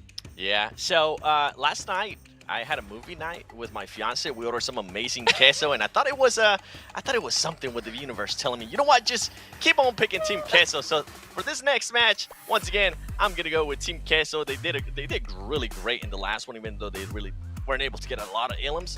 But I'm hoping they continue to secure those points. I would love to see this team in the Super Weekend. Okay, okay. I mean, you chose them last time and they ended up getting up in that 4th place position. So maybe this time they make it into that top 3. I mean, that's why you got to keep an eye on them. We got to see if they're able to go ahead and kind of pull it off, perform, make it into this very first Super Weekend for them if they go ahead and make it. But luckily, look at that. We don't have to wait long to go ahead and kind of test it out on Erangel. Once again, we talked about our expectations for Miramar. Anything you guys want to say before we're jumping on in to Erangel? I would like a Southern Zone 7. Pull it, just shift it south, make things crazy, bridge camps. You know, I want an exciting first Erangel match. YouTube chat, the only reason why she's saying go south is because yesterday when it went south in the bridge camp, I love how she mentioned that, Exit ended up winning the game. I see what you're doing, and I don't mind it. I'm for it too. Okay, okay. I believe Team Queso also was kind of on top of that bridge last time it went south as well. So I guess we have a lot to look forward to coming into this match. So let's just go ahead, jump right on into it, send it on over to Highland Wolf and Necro once again for our first Erangel matchup today. PMGC West, the best side. Here is the west side. I got it in here. Necro, I was waiting all day for that one just to make sure it was great. And I'm ready, because also, you know who else we're looking at right now is the beautiful, beautiful Unicorns of Love. And I want to talk about them straight away. Yes, we talked about disappointments of Na'Vi, but on the rise and out from the ashes of Na'Vi has been Unicorns of Love right now. Yes, they had a great week 1, not so great week 2, but week 3, it turned around to double MVPs, GK first, Lin stepping up together on day 1, and I am hyped to see what they can do now in these next 4 games today. You know what really I like about Unicorns of Love is that each and every single player from that team is just really good individually, right? Yes. For example, from A7 we see like Carrillo or Mafioso kind of stepping up most of the time, just going for that frags. But on the other hand, Unicorns of Love, each and every single player I feel like is just really good when it comes to those duels. I mean, they're scary, right? When you have not only the individual skill, but when they play together, it's this great one team, and they're able to still, even after sitting down 1 game, some of these guys have played an extra game in Unicorns of Love, and they're still comfortably inside of that top side. As Zaton, also a big first blood for them, as Asta's going to strike 1 down against Fenerbahce. Feels bad, man. Oh no, we jinxed it. We jinxed it again. Necro, Team Queso, they get cheesy with us right now. Lin's going down. No more MVP for him. Yeah, I mean, Team Queso really need this though, you know? At least they got a nice elimination to start the at least game off over here. So Team Queso, they're quite desperate. They need this, and as we do know, they need to qualify inside this Super Weekend. They're looking so up till now. They're on like pretty looking good. They're on like 7th place. They're up in that top 16. So Team Queso, there are high chances that maybe in the week 3 they're going to be able to make it in the Super Weekend.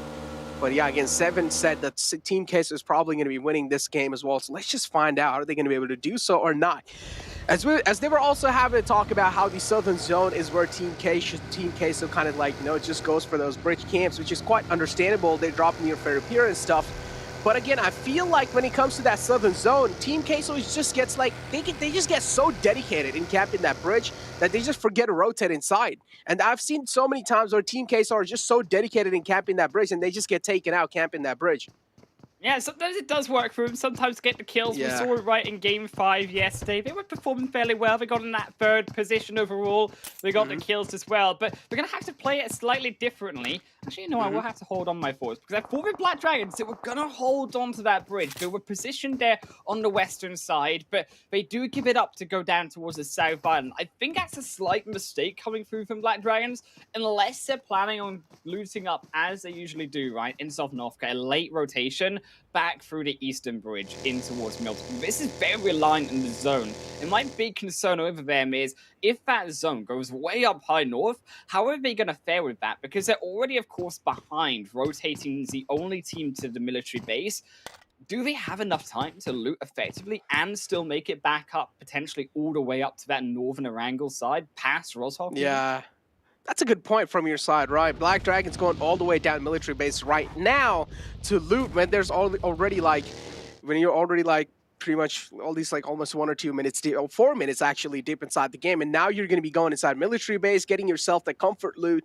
So Black Dragon is definitely quite a late move from their side, but still, let's just find out, are they going to be able to make it outside the military base safely or not? Because that's the main task for them for now, if you're going all the way down south. On the other hand, now Ghost, of course, dropping inside Pachinki there. They are looking in the smack center of the zone as well. I do want to see how they're going to be playing this circle out. On the other hand, I'm going to hold on to my words for now, because Exit, quite close to Mad Bull's Yin Yang. I've not seen a fight just yet in PMGC West on our side around the quarry. I love this side though, because this is where I think that Mads, they should have this control. They dropped here and you can see that they're going split. They're Exet together. They will actually use the edge of that hillside to dodge out the shots from the opposite end, and they know their stuff, rightly as they should, to not get caught out, and they should solo out potentially Yin Yang. But Yin Yang purposely not moving a muscle. As it's all about staying silent in this situation. And it's all about getting Monkey, getting the rest of Mad Bulls together to be able to fight Exet in that Hermano fight. As Exet, of course, do have that number. Oh no, oh no. Don't do it. If it lands through. Oh, it no. Oh, it barely missed. Oh, it barely missed. That was so close. Lucky. I saw the lights leave Yin Yang's eyes. Oh my god, his life definitely flashed before his eyes for sure. Nate quite close, wasn't really able to make it in though, so Yin Yang's gonna be safe for now. But is he gonna be able to save for now? Is he gonna be able to be safe for at least a little bit more? That's the huge question that I'm asking myself. Molly out. Yin Yang, it seems like he's put himself on fire. No, that's not a good move, Yin Yang. And that Molotov definitely not was perfectly placed as well. But Killswitch on the other hand gets knocked out from that Molly, so maybe it was a little helpful. But still, the trades are happening back and forth on both these sides. Killswitch goes down, but only different is that Killswitch is revivable over here. So they're going to be going for the res on to Killswitch. Mad Bulls, on the other hand, they're going to be looking sad after that engagement. Sad Bulls indeed. I don't know what just happened there. I think they, the rest of Yin Yang, he was trying to find a shot. I mean, yes, that was passed. It almost found it. Almost got a shot in, but it wasn't quite there. And they're going to feel ultra sad Bulls now as they've got to run for the hills. One less Bull in the squad. And also keep in mind their positioning here. They're outside the zone. They've been pushed away, of course, by Exets. And now they're going to have to rotate, potentially, I would say, through Gatka Fields, which isn't the most ideal. It is open just now, and it should remain open, considering the positions of these players and these squads are most likely going to remain towards that eastern side. But Effect might not live to see that day. As you mentioned, Effect might not live to see that day. Finds one, but he just doesn't really have a lot of breathing space. He is going to suffocate down to death. And Exet just taking that man down. Effect being taken out the game. Now, I also did see kind of Unicorn's Love shining up on the kill feed. Na'Vi was the one who they got a knock on. So Na'Vi, they're going to be looking to at least fight back in that situation. But on the other hand, now Knights, one man goes down. Alucard's down low. He's bleeding out to his death. And Knights, they need to make sure that they're providing that cavalry. But Supermassive Blaze, it seems like they're just going to be running that man over to confirm that kill. Monkey's still alive from the side of Sad Bulls. He has found himself this little house to play with. They are on the 11th position for now, but still, again, Mad Bulls, they will have to at least play this one out as safe as possible. You talk about consistency, and today is the day of consistency. Yeah, Mad Bulls, they are set on 30 points, so if you don't have to worry, this game can be a write-off for them. We've still got more to come. They've still got all 4 matches to play for many today, but it's still a knock to the confidence. It's down to 2 members. They can rotate, I think, back through the Quarry Hills, just where Xset did come from, and meet back up later in the match. But you are relying on doing that quickly because Xset also going to do the same. So you want to actually overtake Xset in that rotation in because you don't want to be again pincered by them and suffer the same mistake that they just did. Black Dragons, we talked about them escaping through the bridges. They will, as we expected, go up against the eastern side bridge, and they will make it cleanly through into Milta. They jump back, of course, onto the savage train of the production team, but Besiktas only going to be blowing up and enjoys reliving his nightmares from the desert dunes. Oh, man. That's quite unfortunate. But yeah, now Coops over here inside the house, and Knights. Oh, that nade was quite close, but Xenox able to dodge it in the nick of time. And also getting back to safety. Rise, on the other hand, now it seems like they have tasted the blood of Ghost. And they're looking to confirm it. Beowulf taking out the game now. Ghost left with only 3 men alive. And if you talk about Rise, I've always been saying this. They're an aggressive team, and they're not going to be backing out from this fight. They do realize the blood of Ghost is quite tasty. And they won that blood, Jake. Oh, it tastes good, Necro. When you get that confirmed kill, sweet and delicious. Down to a trio for the rest of Ghost as that zone. Phase number 2 will shift back in towards Pachinki, the center of it all. You can see that now teams grouping around the city itself as Fenerbahce will make that move over. So will S2G up towards the church side. And I think we could have a lot of firefighting happening on our hands here as these teams do center around that location. Ghost's going to be late though. Fenerbahce will hold them away for now. Oh. He'll even confirm a knock onto Spec. He should confirm that Keyless Valky will be there to close it out. Intensa has to rotate outside. Oh no, Ghosts are just crumbling down from all the different sides. In the front, it was Rise, and now in the back near Pachinki, it's Fenerbahce. Just pinning them down inside Pachinki, making sure they're not able to leave that area. So Ghost, they just don't have anywhere to go. They do have a lot of compounds to work with, though. They do have a lot of houses to work with. They can try and use that for their advantage, but still, how much? They'll still need to find an angle on the enemy lines to at least find a little opening to make it through. But again, Rise, they do realize in the front, they do hear a lot of gunshots. One little kill for Rise is definitely going to be putting a little bit of more smiles on their faces. Supermassive Blaze on the run. Seems like they're quite on low HP. So they do want to play things a little safe over here. But if you take a look at the center of the map, it's just team gathered up near Pachinki, right? And Ghost, at this point in time, it's pretty much next to impossible to leave Pachinki. Yeah, I think that, right, Pachinki is one of these baits almost in a way. You're in phase 2 and you think Pachinki is in the center of the zone. I have to go towards it and get that location. I think that's a slight error on the side of S2G and Fenerbahce. I think the better decision is actually to play like teams the Black Dragons are doing, to play like those around Potato Hill. Even around the Everest side isn't a bad idea when you are trying to play on the high ground on the outskirts of that zone. Playing the edge in this sense is a lot easier to do and go elsewhere if the zone doesn't shift first of all into Pachinki. But even if it does shift in Pachinki, have that slower approach and allow the rest of these teams to try fight it out in a hope that you can slowly crawl your way in. Yes, it's more difficult, but the likelihood, as we said, of it only in phase 2 being a finish directly on Pachinki is very low, and statistically, it is better to hold that outer edge and look for that information, look for those potential side kills of some of these teams who still need to rotate in, keep in mind. There are teams like A7 rotating on the north and Aton towards the eastern side. Nice, also equally going to do the same when it comes to keeping those eastern teams away. Besiktas, another one of them. Oh no, Bullock does hear those vehicles in the front, and it's Rise. Please do not shoot them, because you do know Rise, they're pretty aggressive. They're not going to be backing out from this fight for sure. If Maidon makes any kind of move, if he makes any kind of sound over here, he is going to get punished instantly by Rise. So definitely leaving away, definitely just leaving this place is probably the best thing you can do, and that's what Maidon exactly does. Does realize there's a huge threat lingering on his head, but on the other hand, oh no, watch out. This is quite late in the game, Mufasa. Any more of these mistakes will not be spared next time. just spinned his big buggy out in the open. Luckily, there was no one really watching him doing so. So he's going to be finding himself safe for now. But on the other hand, Knights, they're on a chase against Aton, and they do realize he's on a run. They do sense the fear, and they're feeding off of it. And now they're looking to take down Choco. Oh no, taking a lot of shots, but Miller's from the back trying to provide that cover fire. He's making sure that his teammates at least out of harm's way, and that exactly what happens. Aton looking safe for now, but again, if you talk about damage being done, it has already been done. They're one man short. They're down to a 3-man squad. Team Queso, on the other hand, they have this high ground to work with, and they can try and hold it off. Team Queso they're going to suffer a knockdown to the hands of Master Blaze across the hill.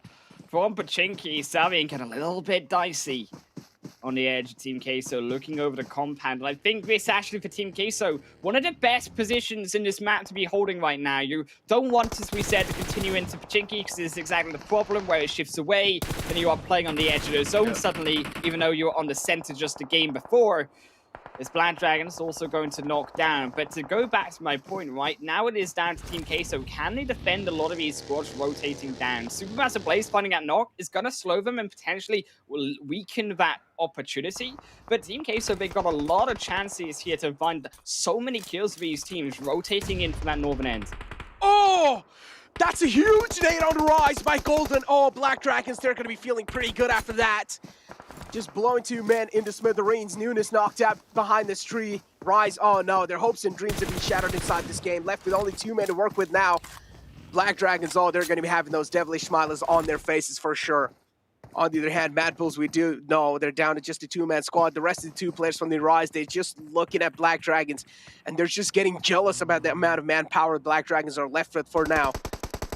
Rise, they just cannot really do over here much, and if you're talking about not really doing much, Revo definitely couldn't really do much in that situation. Gets knocked out in the open, didn't really have a lot of cover to work with, and Unicorns love just charging in forward, capitalizing on the exact fact. And those 3 players find that blood of A7, and I'm pretty sure it's tasty. I'm just wondering again, A7 are playing the same mistakes as Na'Vi do. They rotate so late. 15 minutes rotation just passed into Rozhok in a zone that shifted almost an entire phase ago down towards the south side. A7, they need to be faster at these rotations, and we talked about it from Na'Vi. To see from them a big mistake is now Unicorns a lot. They go for the push. Oh, they're definitely going for that push. Senatex in the close. GK first realizing Carrillo's right in the back. He's able to take a couple of shots, but still nothing really critical happening. But yes, there is a knock on GK first. Senatex strikes in when his team needs him the most, but he is busy healing himself back up, and Fresh realizes the exact thing, and he pushes in the right nick of time, and he's able to take down the final man of A7. Senatex falls down. A7 out the game. In 16th place, that's the first team to get eliminated, and you rarely see these kind of moments. But now another big shift here is Matt Bulls. It might just be the 15th to drop. Balut Chaptan also desperately running towards that Jeep. Rise will barely find it in drive off. Starts the engine just in time, but only to walk into Monkey. The vehicle explodes and Rise goes down with it, as he will be confirmed away. Monkey counting his lucky stars right now is that vehicle didn't approach him to the shack. He won't have to fire just yet. Balut Chaptan gonna lose another. Is also Xset Polo. Will knock down Fonan, but to the fight of S2G. Oh no, Bashik does definitely have the prime positioning, and now it's been getting challenged by S2G, and they're looking to take him down. Bashik does 2 men short inside this fight. S2G just playing this to perfection. They're able to execute them single-handedly, 1 by 1. And now Besiktas down to a 2-man squad, if I'm not wrong. Yes, no, actually just 1 man alive from the side of Besiktas. And now he will have to try and play that safe game. He will have to try and play that placement points game for now. He will need to make sure that he's at least carrying all the burden on his back and providing his team with those placement points. SGG is just perfectly executing that fight, perfectly executing that push against them. But on the other hand, Aton Cardi goes down. That's a huge knock. And Aton, they're going to be having a lot of pressure surmounting on top of them. How are they going to be making it inside the zone? That's the question. Out in the open, Choco is trying to find it cover desperately. And he will probably find himself one, but still, it's not really going to be that safe for sure. Black Dragons now looking to challenge a fight. If they're able to get out on top in that fight, that can help them out quite a lot. Final man of Besiktas getting challenged by Supermassive Blaze. Finds one, finds both of them. What? Oh my god, that Uzi is definitely a shredder. Oh, the Uzi close range, that's what it can do. We talked about it on screen, baby. And Uzi, you don't mess with it when you're in amongst a 1 meter difference of those clip of that magazine. Is now Fenerbahce stepping up inside this zone. They actually got gifted in phase 4, this zone towards them, alongside Besiktas, who do survive too, but it's now, can they utilize that into the kills? Team Case also, can they utilize their position that they had for kills also? They've only got 1. I think that this could be a big upset if Na'Vi goes down. Of course, Na'Vi's so desperate for these points. Keep in mind, they have to win this fight. Chances of them winning the fight as well are quite huge, right? If Na'Vi just tries to go in a little bit more, they will have the high ground over Team Queso. Team Queso giving up this high ground, I don't really understand the strategy. I do understand maybe a little bit they do want to make their mark inside the zone, but still they need to focus on this individual fight first. Matic with that vehicle, just trying to make an off angle, just trying to make a cheeky angle on the enemy team, just to find that opening knock, and that's going to be meaning quite a lot. Exil down quite low. Matic able to find that kill and instantly retreat back. And he does realize because he's quite low, he needs to get back to safety and patch himself back up. But on the other hand, Team Queso now, they're under a lot of pressure. Na'Vi looking to move in with the zone. They are going to be able to confirm the kill. Meku just trying to find any kind of connections through the smoke. Was able to find a little connection on Rima, though. But it seems like just not yet. Landon, oh, lucky that nade didn't really take him out. Seconds.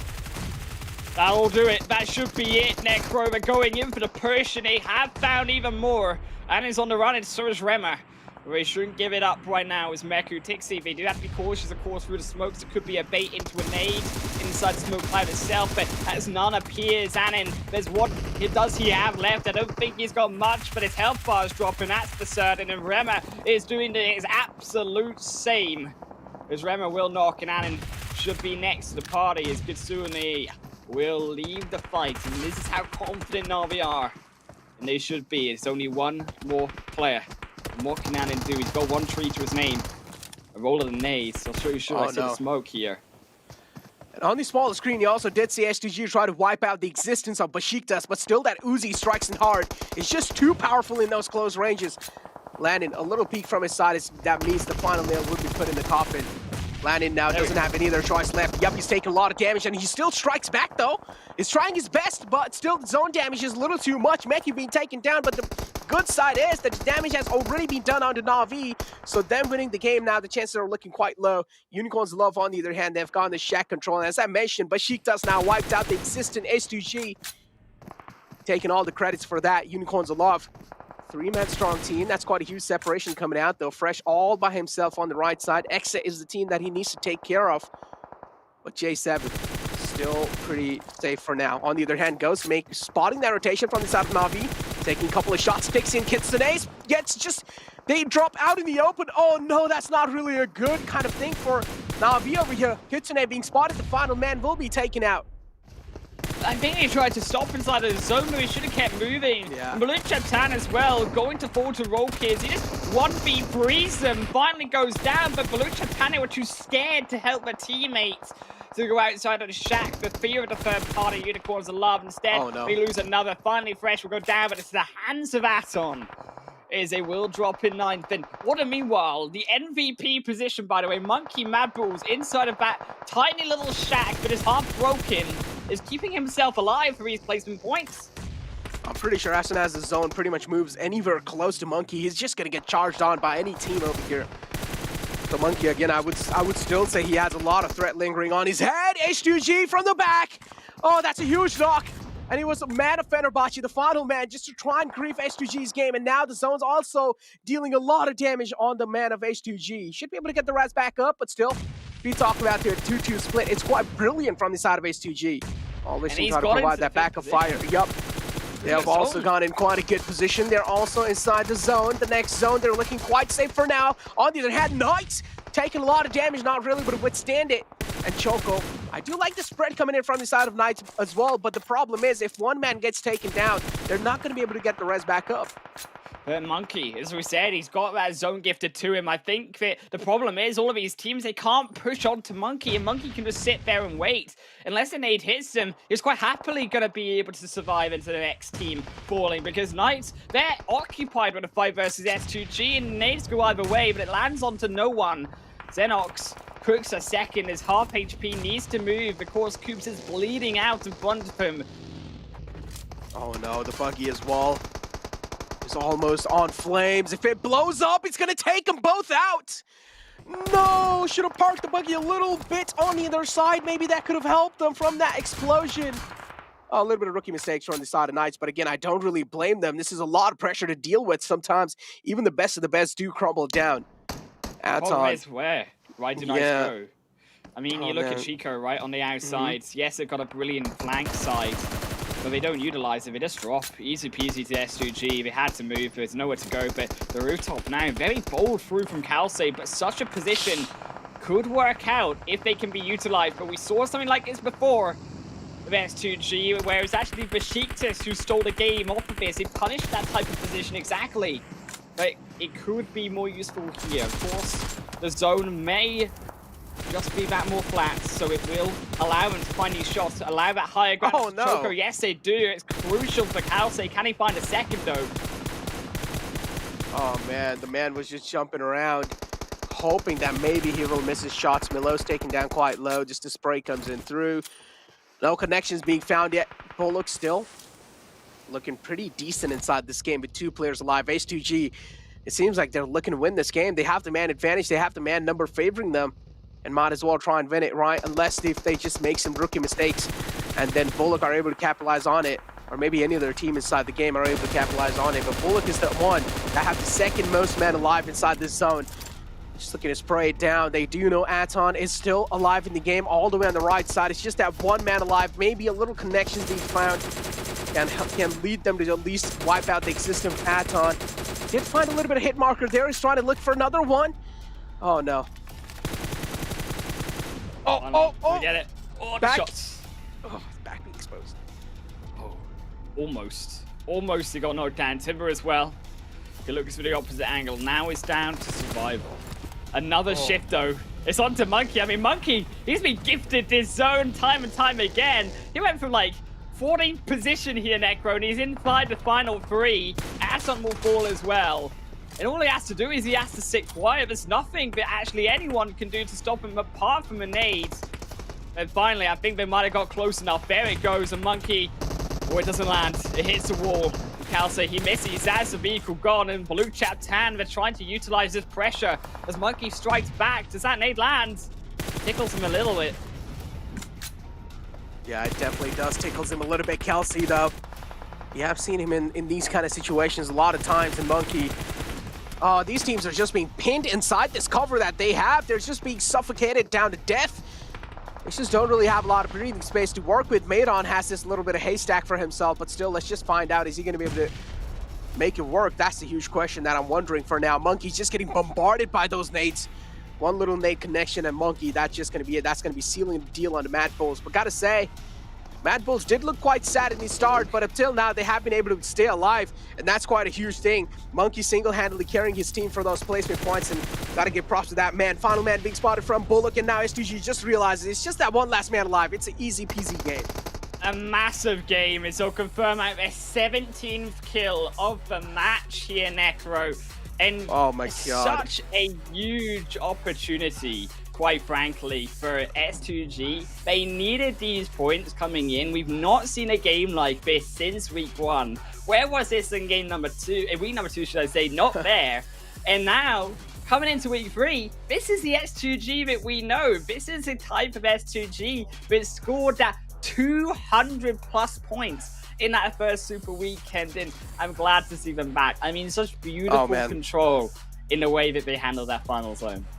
Man, gotta say, that contestation from the side of S2G onto Besiktas, if you remember. Besiktas had the prime positioning inside the zone, right? And as soon as they went against Besiktas, that was a perfectly calculated push coming in from their side. And as soon as they won that engagement, I felt like now S2G having the best position. And we've seen a lot of times in the past as well, Jake. I don't really need to elaborate on that. If S2G do get the best positioning inside the late zone, there's a higher chance that they're probably going to be sealing the deal, or they're probably going to be getting the chicken dinner on that game. And that's what exactly happened. S2G, realizing they have the best position inside the zone, they just kept on capitalizing onto it. They played it to perfection till the end. They were able to kind of like adjust around it as well. And S2G, they just got themselves that beautiful chicken dinner.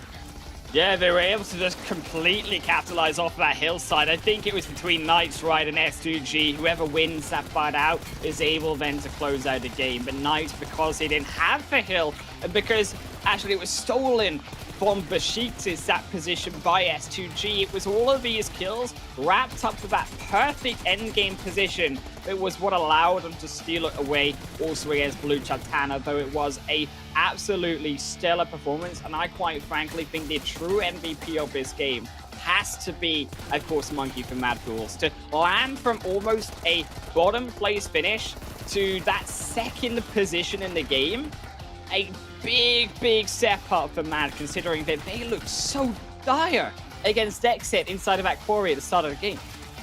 Oh, this was a nice little run over from the side of Rise. That's like a little bit of a revenge run over, because that nade from Golden from Black Dragons was insane on the Rise, and Rise just getting that little revenge on the players of Black Dragons. That's definitely going to be giving them a huge sigh of relief. But yeah, this Na'Vi fight, definitely Na'Vi. I feel like if they were a little bit more aggressive in that fight, things could have changed out a little bit more. As I was mentioning over and over again, Na'Vi doesn't really have a lot of time to work with. They need to make that push happen.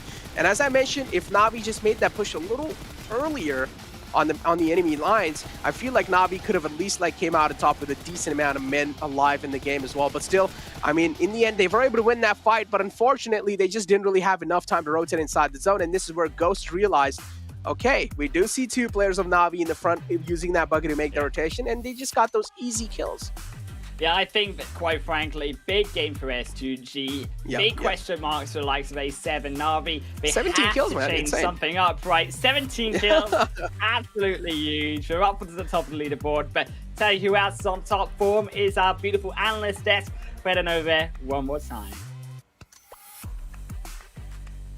Well, we kept talking about S2G, right? It's been a common theme that we keep discussing, but Seven, you were the one that kind of brought it up at the very top of the show, that they're kind of bringing it back, and it looks like this match, they definitely showing that with 17 eliminations. Yeah, this team, now I feel like they had to showcase everybody against. Hey, you guys remember that first Super Weekend? Remember what we did? Well, here's a little small taste. Now we're starting to kind of slow down on our risky, crazy plays, on our more adventurous gaming style, and they're going back to what they were able to do in the first Super Weekend. I'm not surprised, Glitter. We've been talking about this for a minute. I am surprised, though, to see Alpha 7 there with 0 points. And I feel like, in a way, Glitter, Alpha 7 might be doing the same thing SG has been doing for the past 2 weeks. Right, and I mean, we kind of saw glimpses of that yesterday with like this crazy aggression that didn't really have rhyme or reason coming out of them for pretty much the entire day yesterday. So I'm not too worried or surprised by Alpha 7's performance right now. Silas here with the MVP. I mean, we heard the analyst or the caster saying that it should have gone to Mad Bulls because of the ability to snake and stay alive to get all those extra placement points. However, Silas here with 864 damage, 4 elims, 23% of that team contribution going to Silas. I mean, S2G, we've been waiting for this, right? We literally have said it time and time again. They were in such a comfortable position. We saw them trying out a bunch of new stuff, and we were waiting for their return to the crazy level of performance that we saw. And then this chicken dinner alone is very representative of that. And you can see just how high up the rankings for today that they jump up, or for the league play. I mean, second place, they weren't even close to that starting today. And now they've leapfrogged Exet, Knights, next Ria. I mean, in one game, 7. Before that match, they had literally 30 points. They were somewhere over here on this second page. So it's crazy what one match can actually do here during Week of League play. Something I also wanted to mention there that I was able to see on that first page is Blue Chapter has now put themselves with 43 points. So I think more than likely that team is going to be able to make it to the Super Weekend, which leads me to some of the other teams that are still kind of towards that, not really in the top 16, you know, that are going to be looking to maybe be at risk of not making it on the Super Weekend.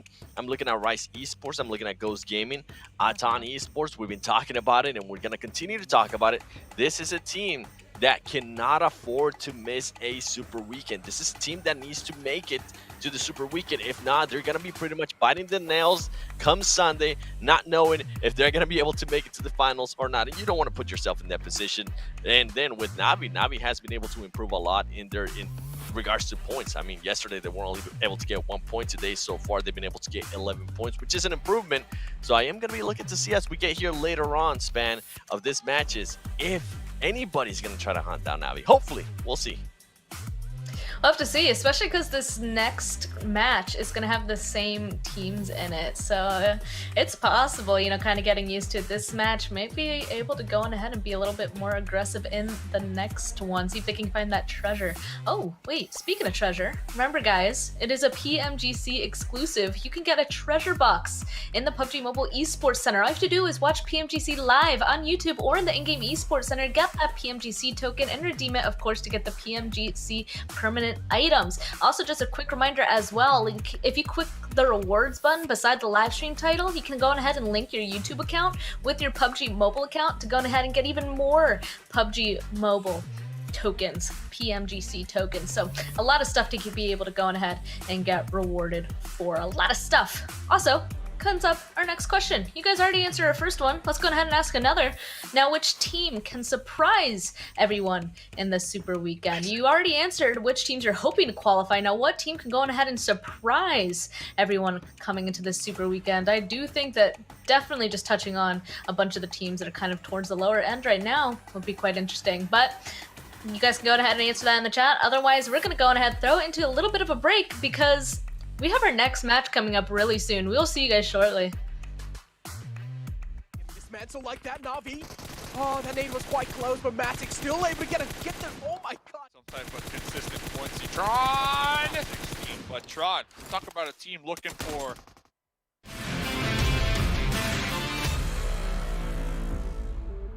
Last man left, he has this little Weekday to work in as cover. So as soon as he gives his position away, that's when things would be done for him. He finds the knock, and he might just be able to clutch this. Now it's a one-on-one situation. If Milo's is able to connect this nade, that's going to be absolutely huge. Nade's being traded from both these sides and gets the Enjoy 7. He clutches it once, but Sheikta, they somehow pull it off.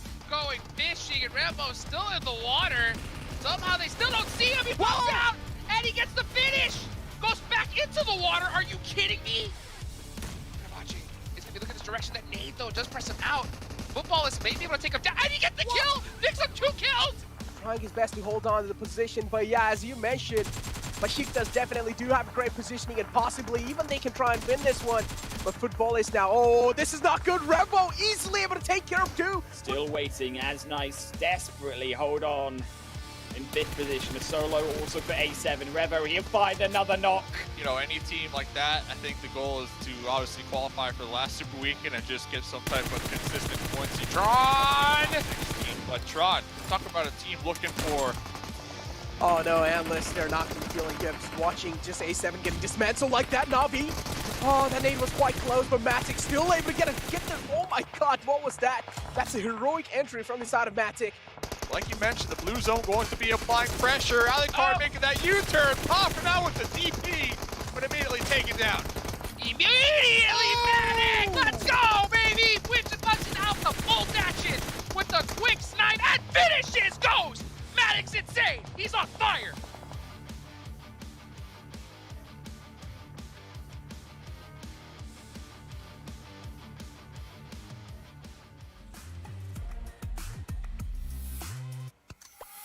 Welcome back to PMGC West Day 2, about to be going into our 3rd match on Miramar once again. We already had 2 games go by, about to head into the 3rd, and 7 glitter. I mean, so far these matches have pretty nice. We haven't seen any of those quote-unquote shenanigans that we keep talking about, or any of those plays potentially go ahead and purposely keep another team out. At this point, though, we already kind of talked about it. It's going to be the same teams going at it once again. The stakes are kind of higher of that happening. I think more than likely we're gonna start seeing some teams gonna start hunting each other down. At least I hope. If we don't see any, I'm gonna be fine with it. One thing that I have enjoyed today so far, Glitter, is that all the teams that needed to step up have stepped it up in a big way, and they're kind of setting themselves currently to be able to make it to that Super Weekend. Yeah, I think it's going to be interesting to see. Mostly at this point, it's really Atan that really needs to continue getting those points, putting themselves in a solid spot. But you can see the head-to-head here with Silas and Rip 7. All right, we've got 864 damage versus 610.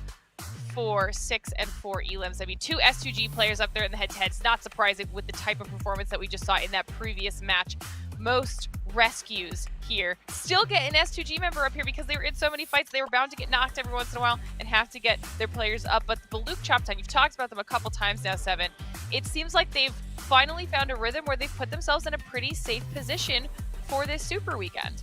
Yes, they have, and I love seeing Elian there because that man had. If you didn't see what happened yesterday, I highly just go watch his highlight play because it was absolutely disgusting. But yeah, Baluch Chatan has been able to step it up in a big way. They've been able to secure those placement points. They have played a little bit aggressive when they need to as well. I'm loving what I've seen out of that team, and hopefully they'll be able to make it to the Super Weekend, which more than likely they will.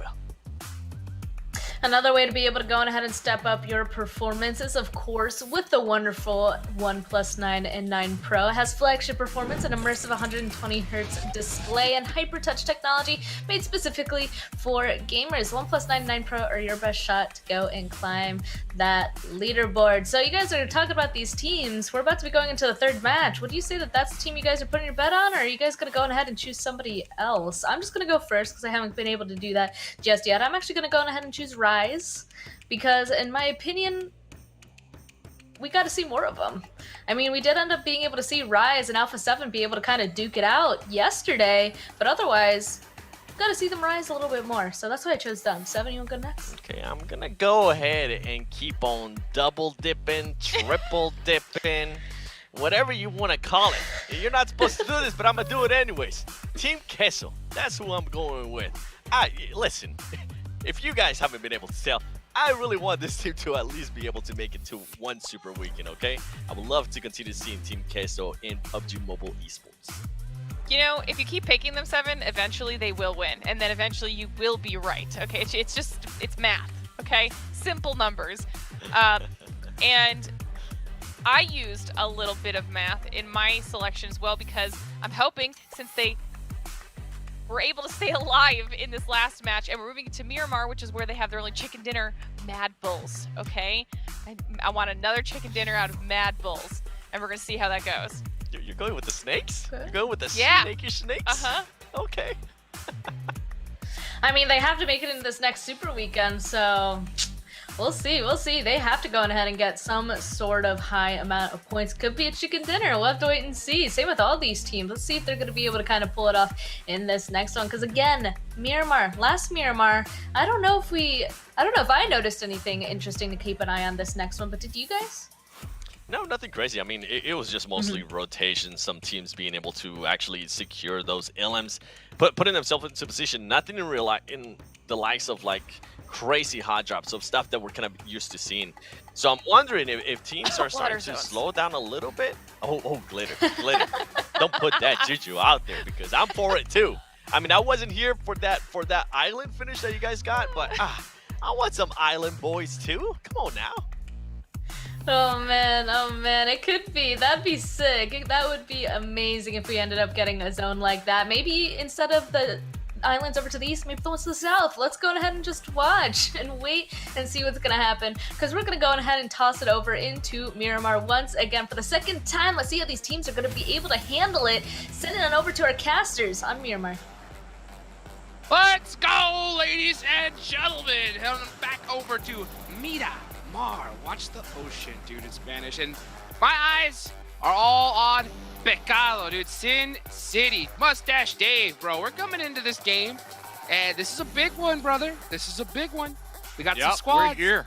We're here to talk about it. Super Weekend. We're talking about it, bro. We're talking about what? Team Queso. We're talking about X set, trying to rep that set. We're talking about two teams that have yet to play in a Super Weekend. So there's a lot to talk about. There's a lot to follow along with, because everybody, we just saw that previous desk. 7 looking for a Team Queso win here so they could play in the last Super Weekend.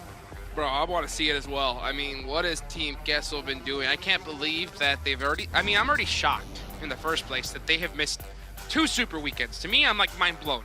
And the fact that they're still in trouble here blows my mind. I mean, what has happened with this squad? Gabe, what do you think? What's wrong? Well, I know just talking to them that they're looking to play smart here and just try to get any type of points. possible to make it into the Super Weekend. And look at this, dude. Talk about the two teams that really need to avoid each other like ice cream on a hot summer day. Xset and Team Queso.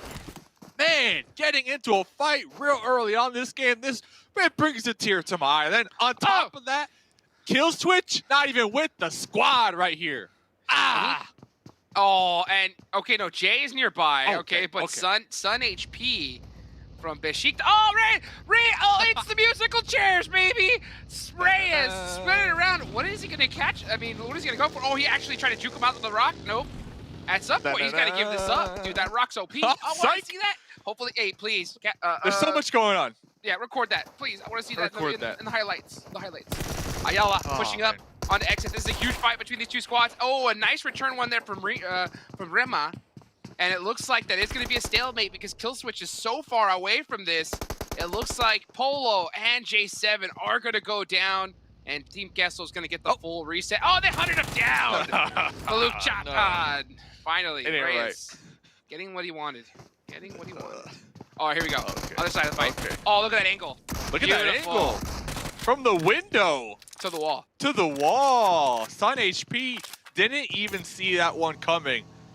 That's how you know Killswitch is gaming out here today. Now, they did lose too early on from Team Queso. Unfortunate. That is due to their 2-2 split here early on.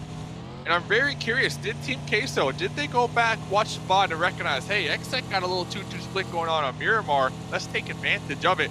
And this is a story that we were kind of chatting about, I remember last week, when we're talking about teams who are looking to really qualify, who need to tighten up and maybe change it up a little bit here on that early game drop and not be so predictable here, Hot Jukes. I don't know. This is one where I'm just like, I have no clue what is going through the mind of Team Kessel at this point. Because, I mean, if they were really high up in points, I would see them wanting to drop out Xset to try and get them out so that way they don't have another team competing with them in the last Super Weekend. But they're behind Xset, like, tremendously. Oh, nice shots from Elion. Oh, gets both of them. Wow. Madbull's getting clapped off the vehicle. Elliot's so quick with that M249. I love to see those kind of shots come out. Back to the Team Kessel point though. You know, yeah. Man, I don't get the hot drop at all. I don't think that could have been intentional. I mean, you said it. You said that you were talking to them and they said that, hey, we want to play smart. In my eyes, I don't know. I don't know if hot dropping when you're that far down on the leaderboards and have so much at risk is the smart play. You don't see the top teams do it. So, not too sure what they also said they want to try to use any chance possible to get any type of points. Like, that's how desperate it is right now out here. So they felt like Xset was easy points or something? I'm not saying that. You talked to the them. chat saying that. Oh. Yeah. But I'm just telling you what they said, that they're looking to take advantage and try to get any type of points. So to me, that's like pulling out the back of the book. We talk about the playbook a lot here. We talk about the first couple pages.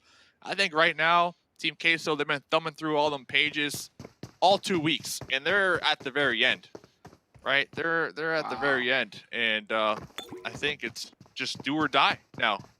Now, yesterday, they did get 20 points. Not the best performance for a team on the cusp.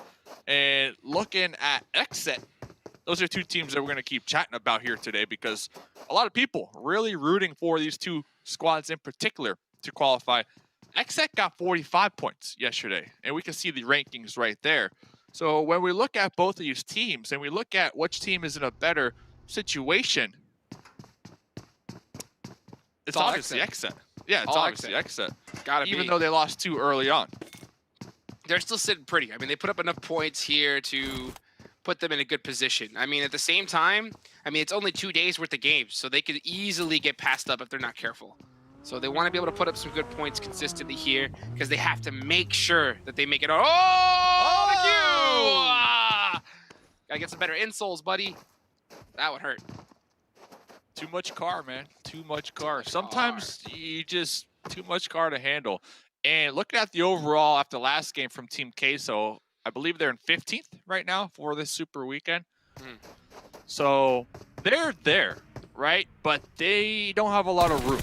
to work with. Like, if they get taken out first here this game, and then maybe a mid-pack placement next game, well, that last game is going to be intense for them in particular.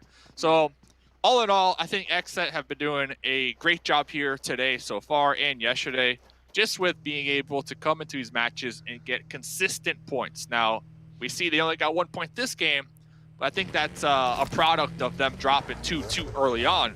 So maybe they want to reconsider that moving forward. Yeah, and they got caught slipping a little bit. I mean, Team Castle caught advantage of them. They got split up with Besiktas as well, and they just got punished for it. So they're going to still have 2 up alive, 1 point. They could definitely make something happen, and the odds are always not too good, especially at this high level. You want that full squad up. But, you know, when XSET, we just know what they can do. I think that's what it is. We've been casting, we've been watching them play. We know their capabilities. And when XSET really gets into full form, we know they're a squad to be reckoned with. But we got to look at the numbers here. And at this level, they have just been getting stomped on. I mean, not making it to 2 super weekends, it's really inexcusable. Yeah, so it's do or die, honestly, this last super weekend, if they even want a fighting chance. Talk about do or die, and Silas with the quick pull-up. Looks like they were trying to take out the duo from Luke right here, and they recognized the potential danger. Nice oh, Silas with the M4, though.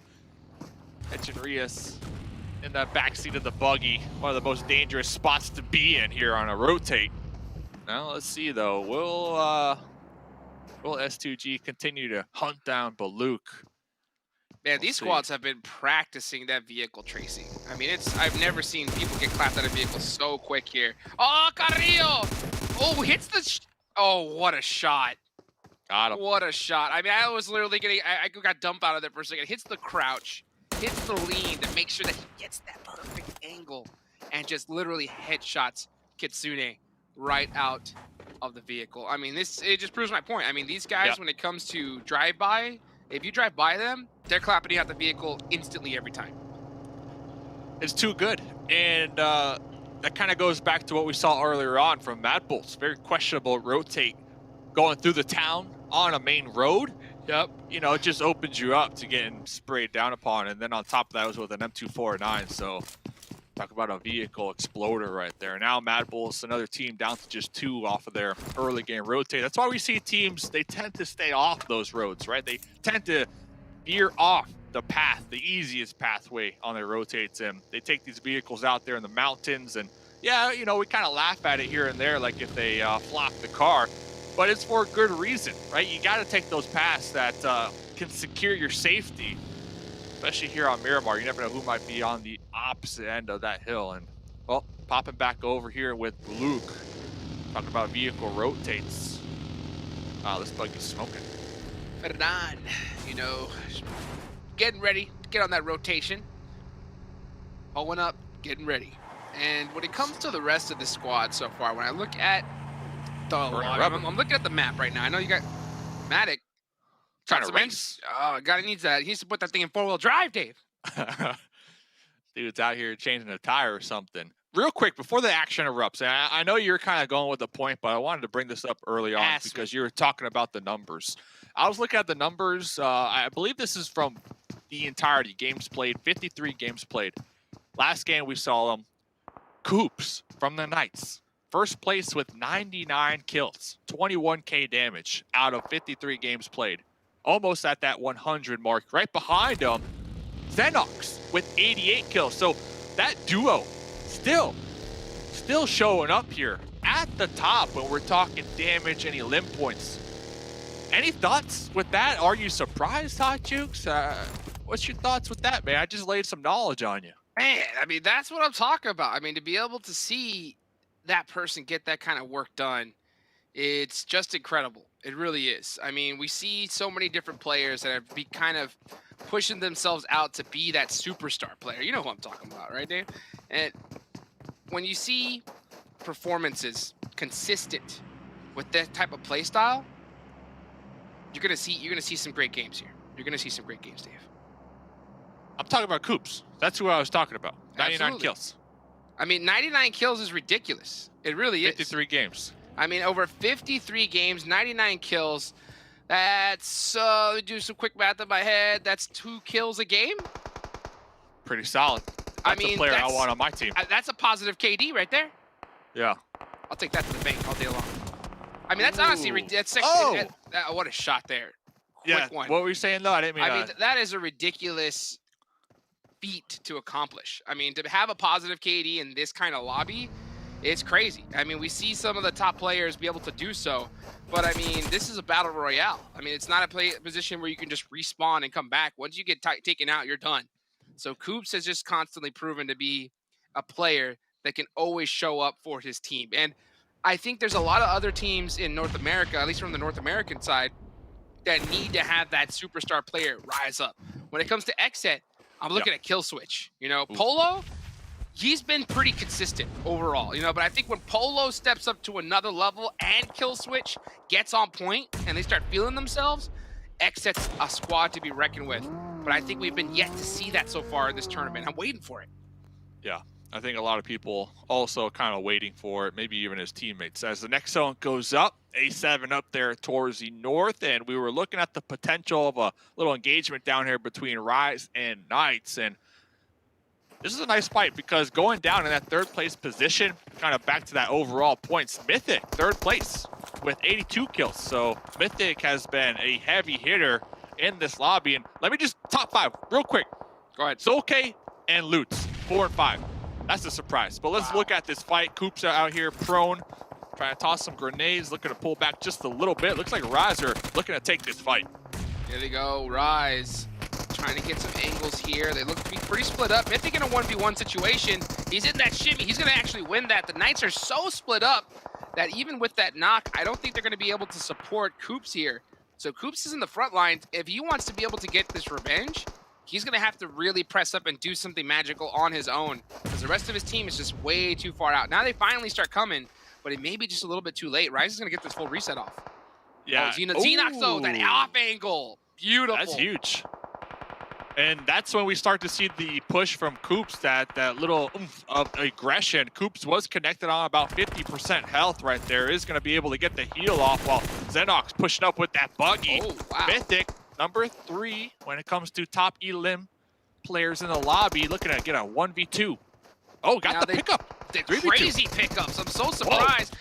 Coops hits the laydown, not going to be enough, and I don't think they really thought they were going to get that much of a revive. And just like that, Rise with a full reset right in front of the face of the Pittsburgh Knights. And now it's just Alucard up, last one.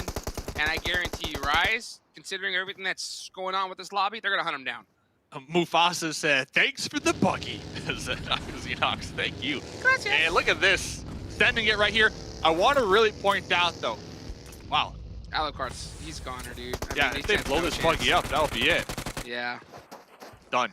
I want to point out Gary's position, though. Gary in the backline, although Gary wasn't in the front getting involved, he was playing a crucial role in that backline, playing that anchor, making sure Alucard was pinned down throughout the entirety of that fight. So shout out to Gary right there. I really did appreciate that position they were holding down.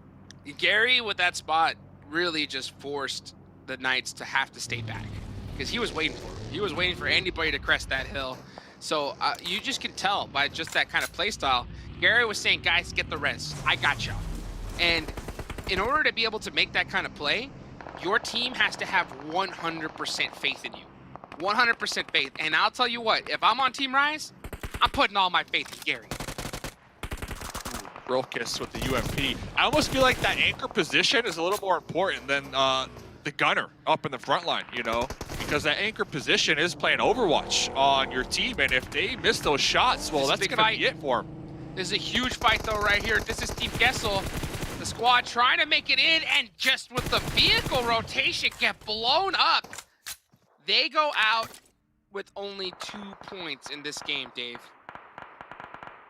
Looks like Xset will have the final laugh if they don't get taken out right here, right now. 2 points, though, that's okay. That should offset their 0 points with placements here this game, but it's obviously not enough, not what they want to get here. And, you know, I feel bad for 7 on the desk calling for that team case to win. Looks like it's not going to be happening this game. My question is it enough? I mean, they were in, what, 15th before this started? Yeah, 15th place with 34 points, tied with the Black Dragons. Rise Esports is in 17th place with 33 points. So with how Rise has already performed, they're going to pass up Team Kessel. You know, Ghost Gaming has 24 points. If they get a good game here, they have all 4 up. And Navi. And Navi. So literally, Team Kessel, they got to be biting their nails right now. That's a horrible performance for them. And they only got 2 games left to go. Yeah, I can see Rise definitely overpassing them this game. It all depends on how this Ghost defense handles Rise down below. Navi, not so much. They only got 2 up this game, but you never know. Placement points are key. And, well, S2G, they got a solo right above Rise. Rise, a little 2-2 split out there. Might be spreading a little too thin out here. As Rokic still over there with the UMP, putting in some work. Getting it done up in the front lines there on that off angle as well. So Mad Bulls are down to 2. It's just Monkey and Ying Ying up. And you can see Monkey trying to throw out some grenades, trying to buy himself some time. Oh, a beautiful finish there on the other end of the map. Baluk chopped on in big trouble. It is just Marion left. And he's going to try to throw a grenade here, try to catch one of these Mad Bulls slipping. He's in a 2v1 situation, but they're going to press this so beautifully. That's a quick nade. That's a beautiful one.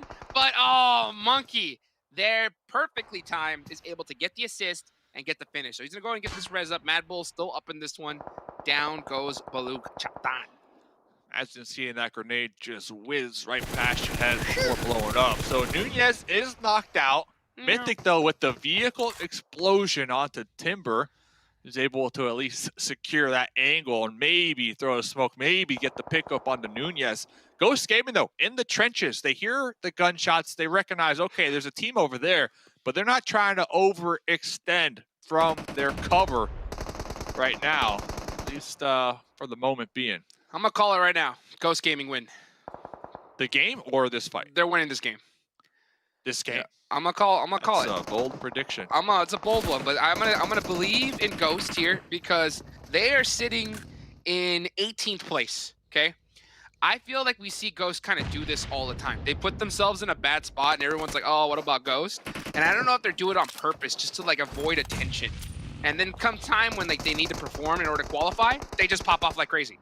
So that's what I'm gonna believe in. HH24 goes down. We'll see if my case is true, because Rise is actually in a very similar position. They're barely right above Ghost in 17th place. Oh, nice one from Spec. Oh, but gets shut down by Nunez. Nunez getting the spray down. Oh, and Ghost. The prediction, Dave, it could have been a curse. Because Beowulf, 3, 2, 1, see ya. So the thing that was holding Ghost back, I think they recognized that. That's why we didn't see them push over that ledge too much, is because I believe Besiktas from that east side had a slight angle, and I saw him taking some shots in that trench, and Ghosts were kind of pinched, in my opinion. So I wouldn't be surprised if Rise don't lose at least 1 or 2 members. We do see a couple of them knocked right here. I'll be very impressed if they can get the pickup, the reset, and rotate, because the next zone did pop. Looks like S&B right there on the edge, Fenerbahce right there on the edge, and well, they're going to be playing that gatekeeper role. Well, second prediction, Alpha 7's going to win now. Okay, they're out. They're out.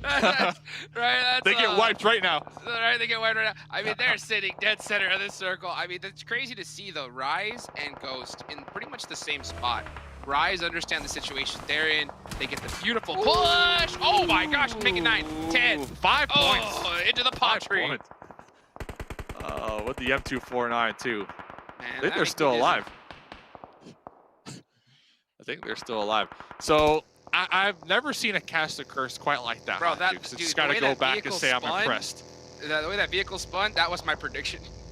Right there. Yeah, like, hey, Ghost, they're gonna win this game. Yeah. 30 seconds later, they're gone. Deleted. I definitely blame you. Hey, definitely blame you. I'm sorry, Ghost. I'm sorry, Ghost. But you know what? I believe. That's all that matters here. Speaking of believing, Alpha 7 doing, seeing is believing, right? They just go, and any person that just tries to even drive close to them have to just hit the deck and make a U-turn so fast. Otherwise, you are getting taken out quick. Oh, X-Set. So, gone. That's okay. huge, too. My question, though, Unicorns of Love. Lin just went out. Rollkiss did the same exact maneuver 2 seconds later. I don't know what Rollkiss expected the result to be there.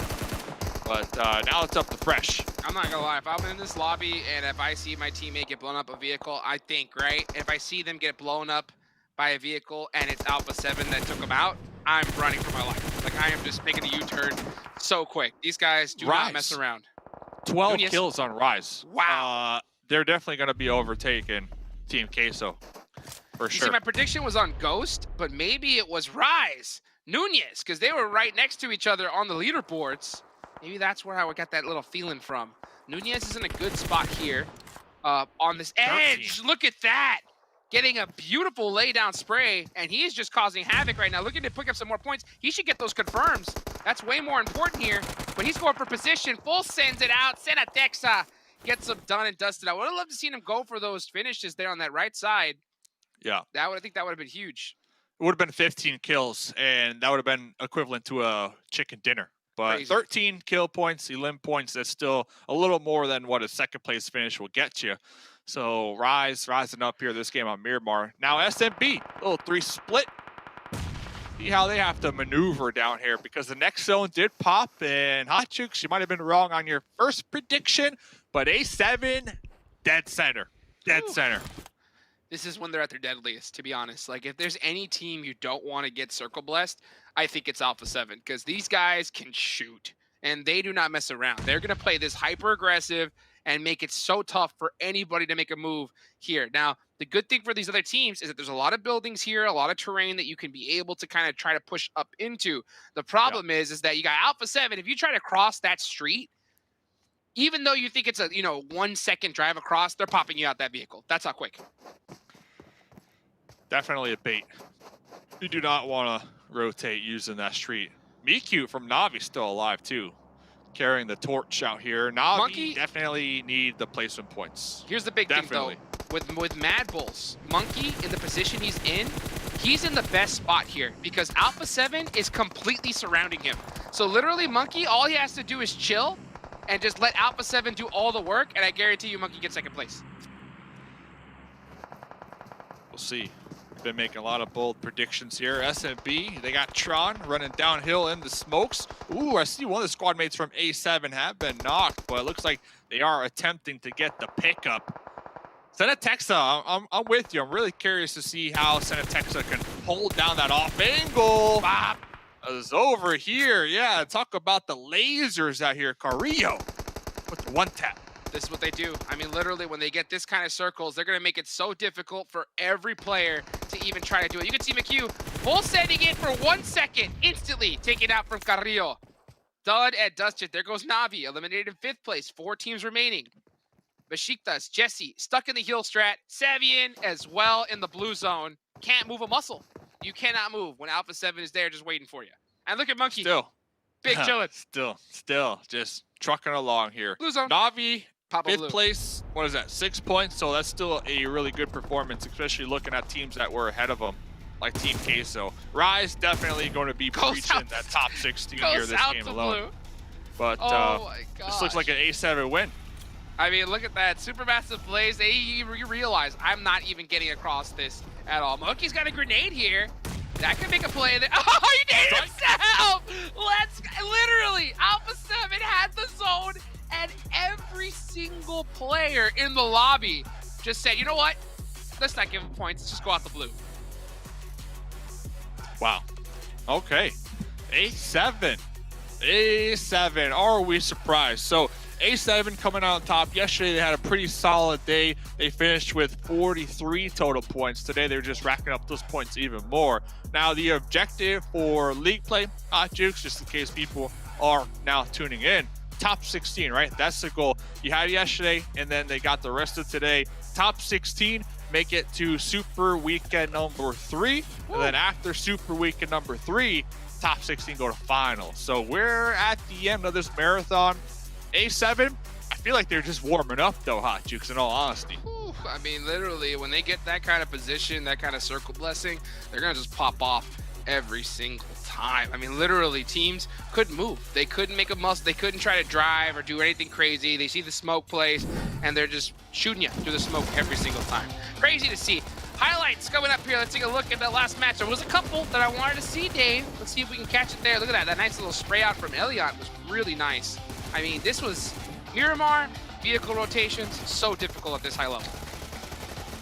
Yeah, I'm trying to check here. I think, which groups? I need to double check on the break. I need to double check how many more games Xset have and how many more games Team Queso have. I know Team Queso took off 2 matches yesterday.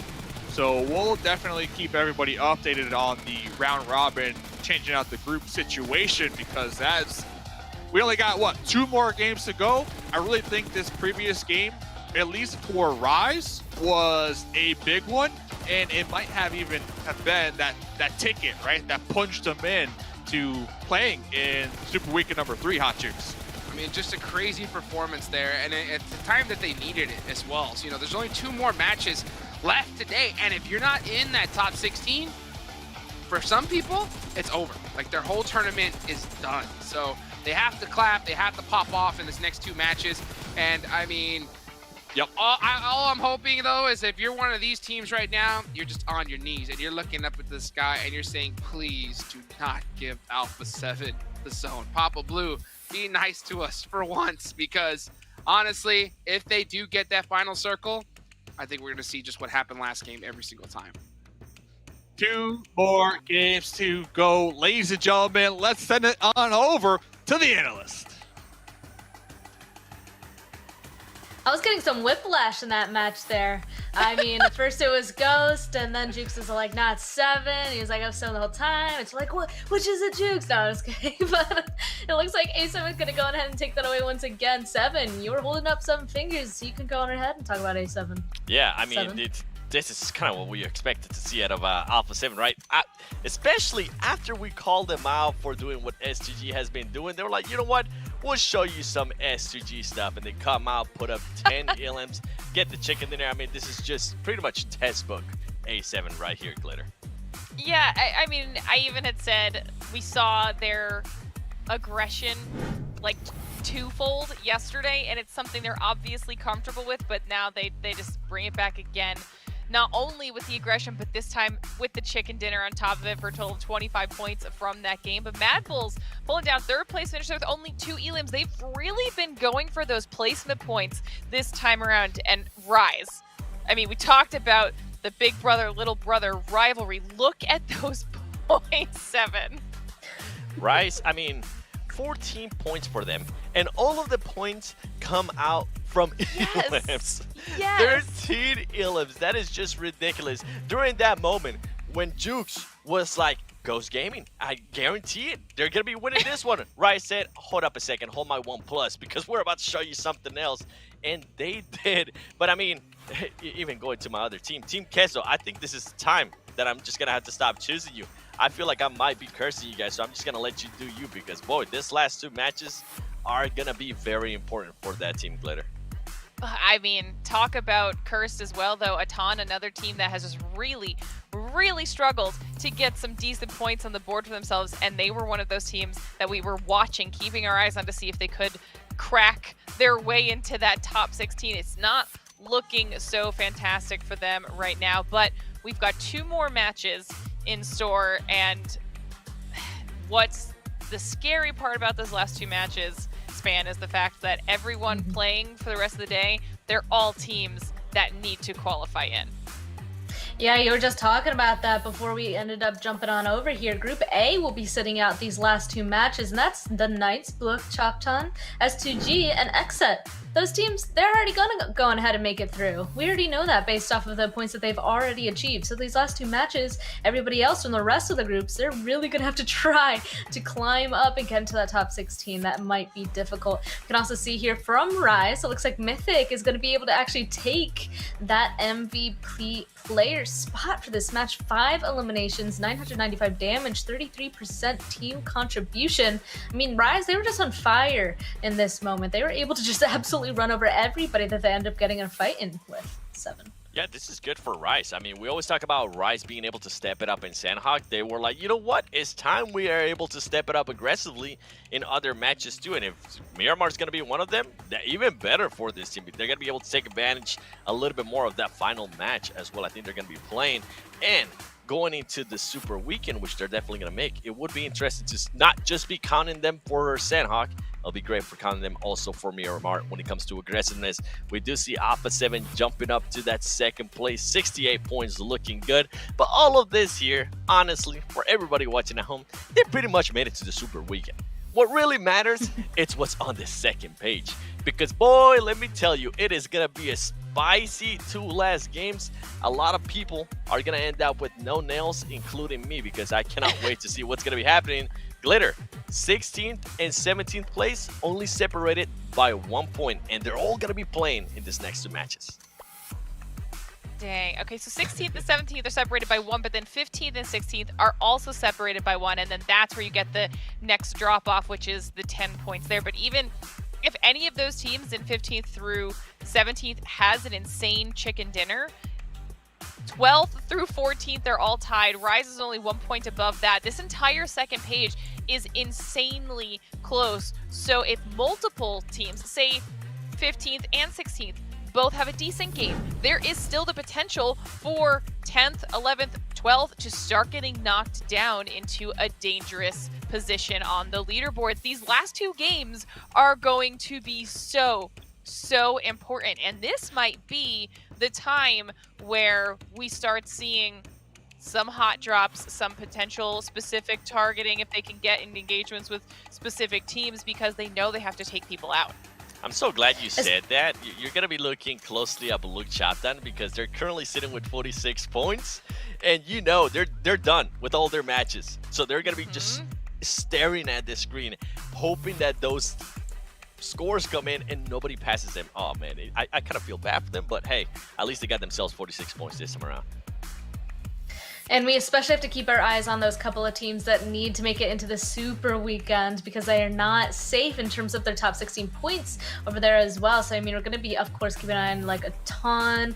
I mean, Ghost, Black Dragons. I mean, we got to keep an eye on Eastern Stars as well. Eastern Stars safe right now with that 10-point jump that you guys were talking about, but still a scary place to be in. You guys already said it. Wouldn't be surprised if we start seeing some scary stuff happen in these last 2 matches. But to make everybody feel a little bit better, you guys can go on ahead and get yourself a piece of treasure in the form of a box. It's a PMGC exclusive. We have treasure boxes in the Esports Center. All you have to do is watch PMGC live in YouTube or in the Esports Center, get the PMGC token, redeem it, and get those PMGC permanent items. So go on ahead and get that, do it yourselves, and of course go and answer this question as well in the chat. Plug it on in because it's an interesting one.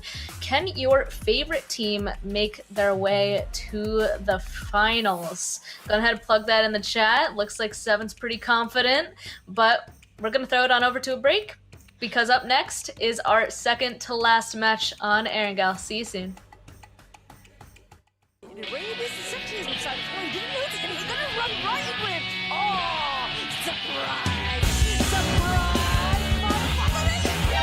NANI?! お前はもう死んでいる。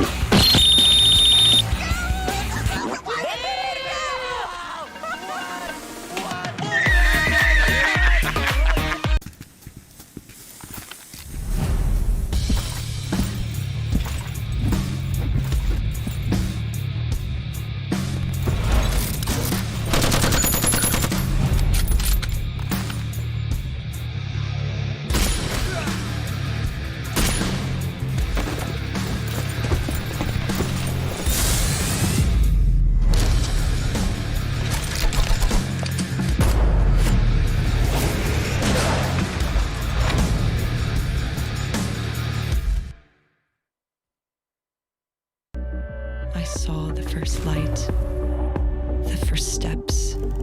Now I see much more. I capture Earth in all its beauty. I see action. I see drama. And I see it in the finest detail.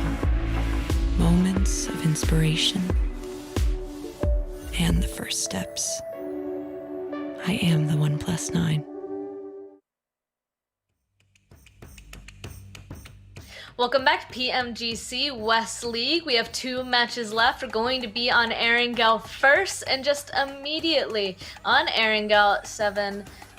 What are you expecting coming into this, especially since these are our official last teams playing in this. You know, Group A is done with. It's the next 4 groups that are going to be playing this match and one more time on Miramar after. I expect a lot of those teams that definitely need to make it to the Super Weekend playing super passive. I will be absolutely shocked if the teams like Team Queso, if the teams like that are currently towards the bottom A7, AT7, there you go, Atan Esports, if they try to play aggressive and risk getting eliminated early on these matches. I think most of these teams are going to kind of switch it up to more of the placement points and try to hopefully third-party stuff here towards the end, because they need those points, but they don't want to be too risky.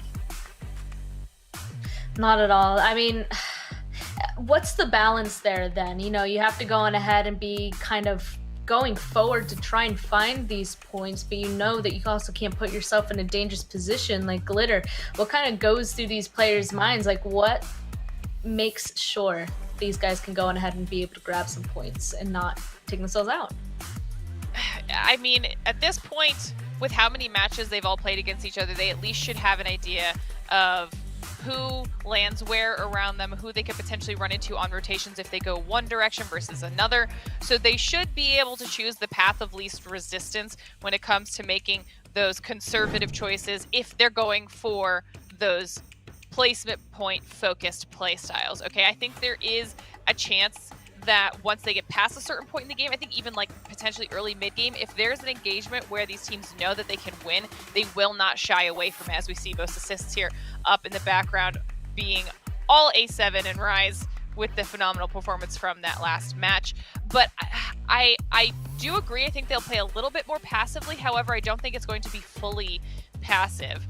There's going to be squads that know that they don't want to be on that bubble in the last match, because that's too much pressure on one final game, so that if they can do something in this match to secure a few more points and a little bit more safety, then they'll definitely do it here. But they also have to keep in mind that they have to do it correctly. Can't go on ahead and do something a little bit too drastic or get a little bit overzealous or overconfident in their push that puts them in more danger. But at this point, at this level, a lot of these teams should be kind of capable of kind of making sure that their performance is even. You know, they can't go on ahead and overthink things or let emotions run. They have to be able to kind of keep a clear head and be able to focus on their surroundings to get through to the end and do what they need to do. It's just, man, 7, what are the odds, you know, that they're going to go on ahead and potentially not do so well? You know what? Let's talk about predictions first. All right, this is an interesting one. As I said, I've been picking Team Queso. I think it's time for me to stop double dipping, triple dipping. I actually asked YouTube chat, though, everybody that's getting those rewards in YouTube. I asked them, who should I pick for the next one? And somebody that goes by the name of I Kill Xenox and Coops in Bootcamp told me Alpha 7. So for this one, I'm gonna be going with Alpha 7, and if I get it wrong, I'm gonna time you out. So watch out. Okay, well, that's a team that should definitely be confident with all their moves. So there you go. Looks like 7 is confident in himself. Glitter, if you want to go ahead and put your prediction out. Listen, I just went with footballs, okay? They're one of those teams that are in that bubble area, and I feel like they will make a push here in this game to at least put themselves into a much safer spot at the end of this. Okay, I'm choosing Eastern Stars because they're another team that definitely needs to go on ahead and be making into this next Super Weekend. So we got to see a big performance come out of them. Right now, a little bit too low on that leaderboard for comfort. So I'm going to choose them. And this is Erangel, so we'll be able to see them really be able to duke it out to grab those points for themselves. Any last thoughts, though, before we want to get into this, specifically with the conversation we were having with earlier 7 about the mentality in these teams' performance? I'm just going to be super intrigued at what Team Queso is going to be doing, at what Navi is going to be doing as well. By the way, in that previous Erangel that we played with Alpha 7 and Navi, I don't know if people might have not noticed this, but Navi actually ended up landing in a different place. They didn't decide to land in the exact same spot. They went a little bit south of George, so it's going to be interesting what they do here in this next one. Okay, well, let's just jump right on into it. See what's going to be happening on this Erangel match. Hot Jukes and Mustache Dave are going to be taking it over. Thank you so much, Span Cargo. Here we go, everybody. Match number 4. This is a really big one for so many squads. Dave, you did the math, right? You did the research. How many games are left? How many? Two games. Okay, good. Thank you. Second after that, who's sitting down the next one? Group A. So right now, Group A is sitting out both matches. So that's the Knights, Buluk, S2G, and XSET. Before the action unfolds in Hot Jukes, I just want to say XSET, they are pretty set in my opinion, based on their performance played so far. 7th place overall with 57 points. So XSET might have just punched their ticket to their first Super Weekend, number 3, Hot Jukes. Crazy. About time as well. I mean, we've been waiting to see XSET pop off this whole tournament, and now they're finally going to get the chance to even do it. I mean, they've sat out for so many of these Super Weekends. Finally, you know, most likely making it into the last one. I mean, we still don't know yet, right? But predictions, probably we're allowed, you know, to pretty much use our good math skills, and it's likely, but at the same time, teams know exactly how many points they need in order to pass them up. Yeah, but 57 is way up there at the top because we got footballers currently in 16th with 35. So unless something crazy happens like that we've never seen before in competitive PUBG Mobile, then yeah, I'm pretty sure XSET are going to be playing in the Super Weekend number 3. And talk about who is trying to play. Aton, man. This Alo's here with the 1v4. Aton Esports, 18 points, 20th position as of right now on the overall leaderboard. Ooh, and that's not how you start. I mean, they got taken out in this one here, but they're still going to have this game and the next game. Because, like you mentioned, Group A sitting out for both of these ones. So all these teams, the squads especially, like I mentioned, the squads know exactly how many points they're going to need in order to get into this next one. Like you mentioned, XSET in 7th with 57. A lot of teams, yeah, would have to go crazy in order to pass them up. But what? Cardi. In shelter. Underground. Running for safety. Yeah, Aton. Looks like they're going to be able to get the pickup. I think they're just trying to do a little bit of a rescue mission here. I think they may be able to get it off. And yeah, that's exactly what happened. So Cardi gets picked up. Saying hasta luego. I'm out of this one. And heading on over to Choco for safety and just kind of regroup up as 3.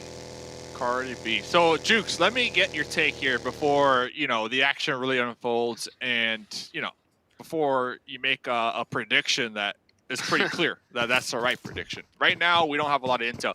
By the way, we'll get to the whole topic of Navi not going to North George. We'll get to that in a second. But I kind of want to ask you, you got Aton, Navi, Ghost Gaming, Black Dragons, 17th, 18th, 19th, 20th. If you could pick one of those teams to qualify here, at the end of next game, which one would that be? That's what the chat wants to know. They're asking. If I had to choose one that I wanted to? One of those teams right now. That's a tough one. Come on, chat, call them out. This is Hot Jukes. I'm thinking. Question. I'm not avoiding it. I'm thinking about it. I'm trying to avoid it, just like effect avoided those shots. All right, I'm going with Navi. I think that's Navi will do it. Well, I'm not saying which one do I think. You didn't say which one do I think will do it. You said which one do I want to do it. No. Right? Which one do you think? Out of all of them, Ghost. Okay, so you got Ghost. I got Navi. Okay. I feel like they would definitely be either overtaking Footballish or Team Queso as well. So, like, there's some big teams right now on the cusp of possibly not qualifying for the final Super Weekend. So this is 2 very critical games for a lot of teams right now. So huge. I mean, it's so huge. I mean, when it comes to the reason why I got stopped up on that question in the first place was because when I just try to think about which teams I would want to see in the last Super Weekend if it was one of those 4, you know, Black Dragons, I feel they could utilize the most practice, you know, going into the finals. So I think that, you know, for them, a Super Weekend here is crucial. You know, Ghost Gaming, they're sitting pretty. They know they're going to the finals. So I think now is they're just kind of just chilling and, you know, just learning some new things and doing some stuff. Navi, on the other hand, I think they just need practice against Alpha 7. That's the main thing for them, you know, because they have been getting the bad end of it here. That vehicle is well in trouble.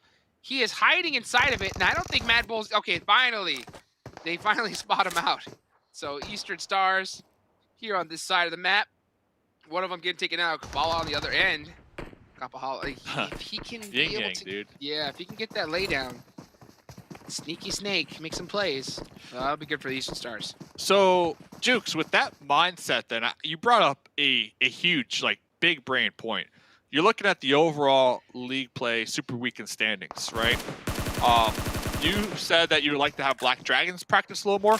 I'm looking at Aton. If Aton don't qualify, they are, if I'm not mistaken, in 14th on that overall leaderboard for Super Weekend points. If they do not qualify, there's a good chance that they will be knocked out of their position and not play in the finals, actually. So out of those 4 teams, Aton definitely has the most to lose when you're thinking big picture.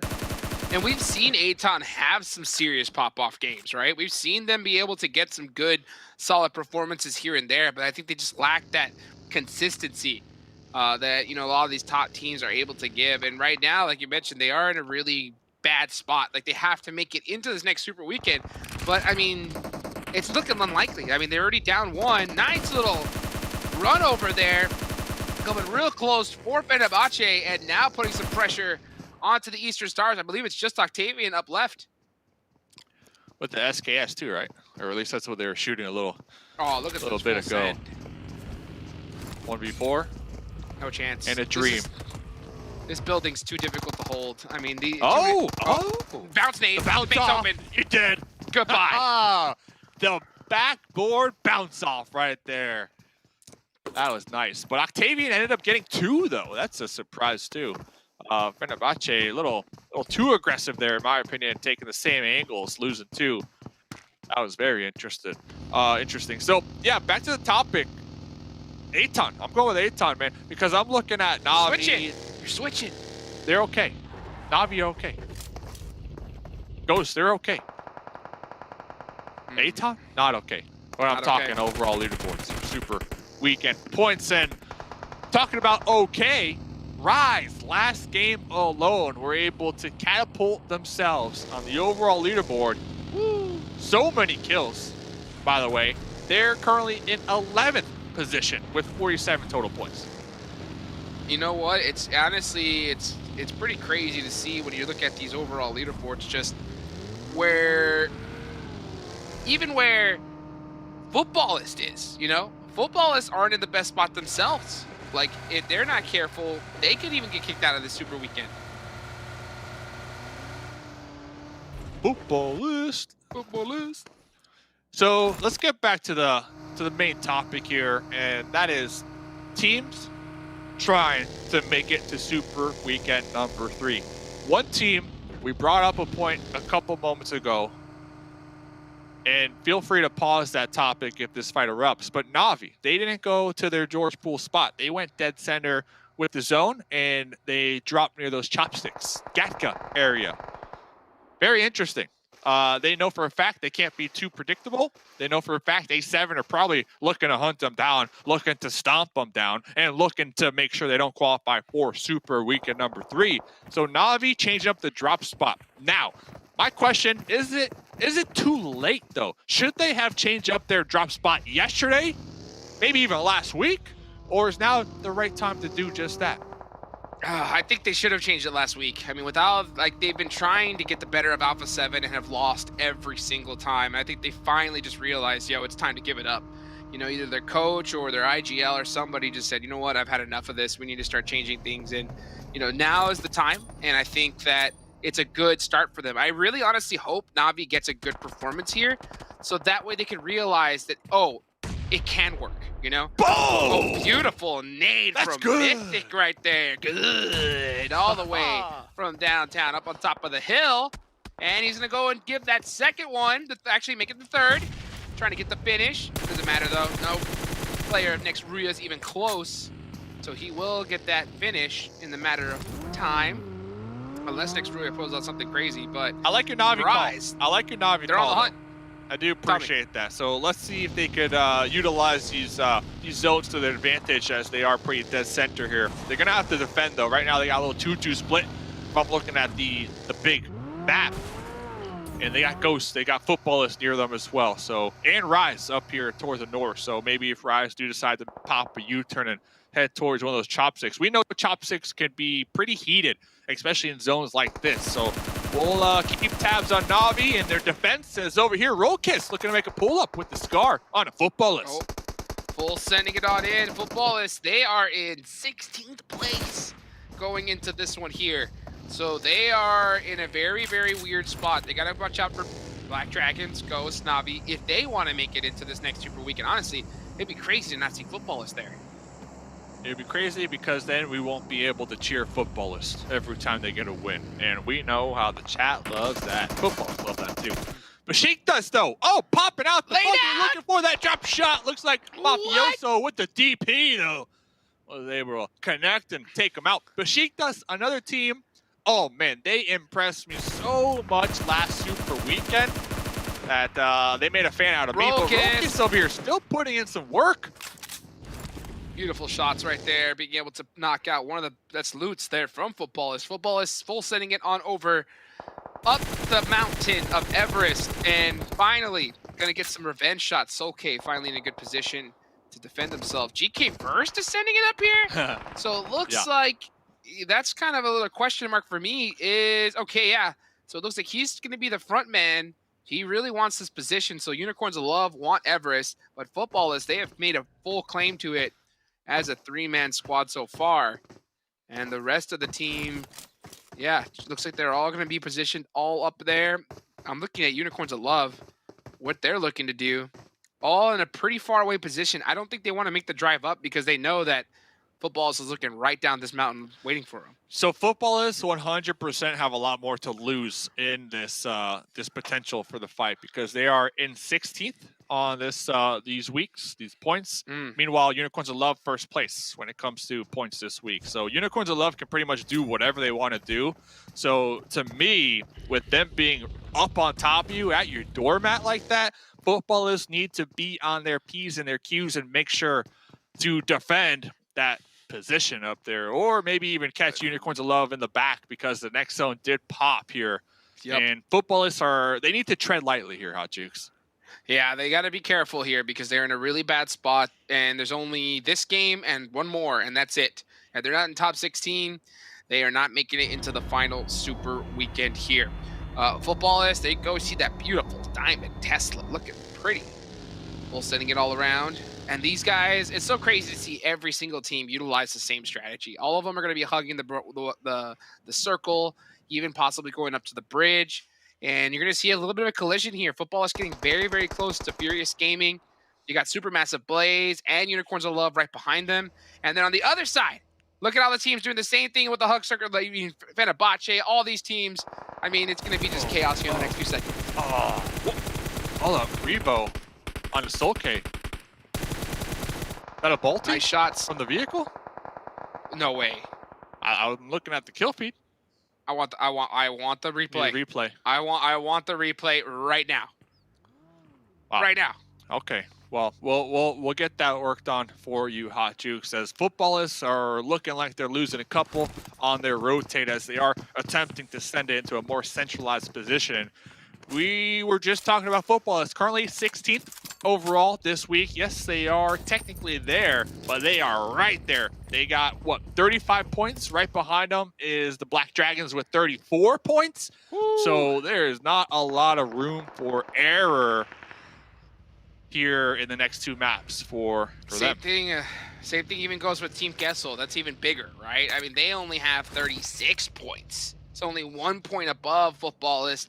And if they don't make it into this Super Weekend, their tournament is over. You know, if Footballists don't make it, we'll most likely see them in the finals. Yeah. It'd be crazy to see them without playing a Super Weekend. But still, if Team Queso don't, it's done. It's done. It's done. done. They have 1 point so far. They are holding the school side. So Team Queso holding edge. I'm a little bit nervous for them because the way they're playing so far, playing it so passive, I think the only way they get a good performance here is that the circle goes to them, in all honesty. Not only that, if they do qualify, the battle just began, right? For Team Queso. Like, that's just the beginning of the challenge ahead. But at least the door opens, right? At least the door opens, because if they don't, then that door is the door, Dave.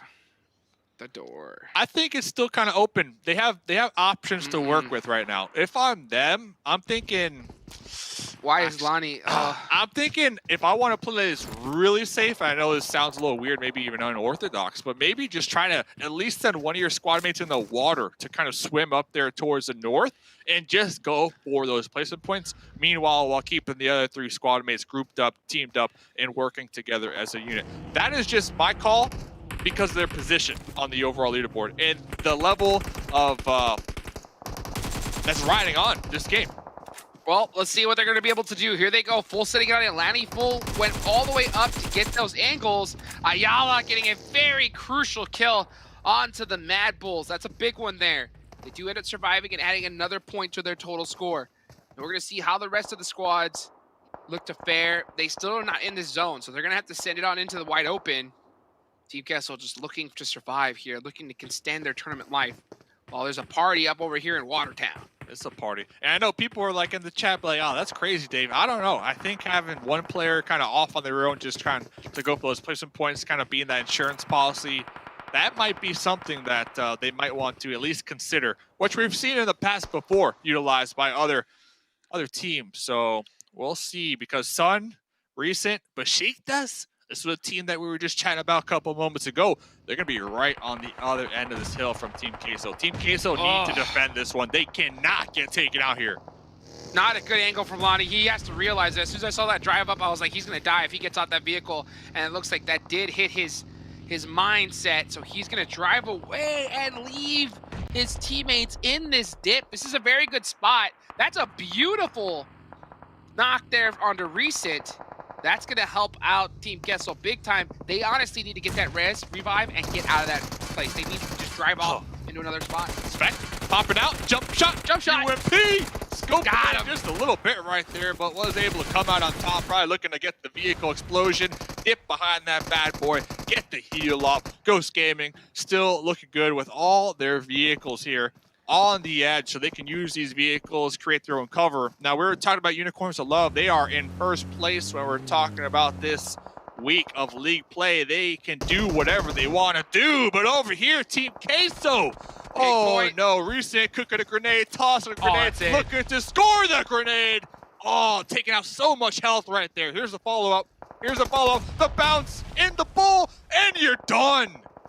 And you're done. There goes Team Queso, 13th position this game.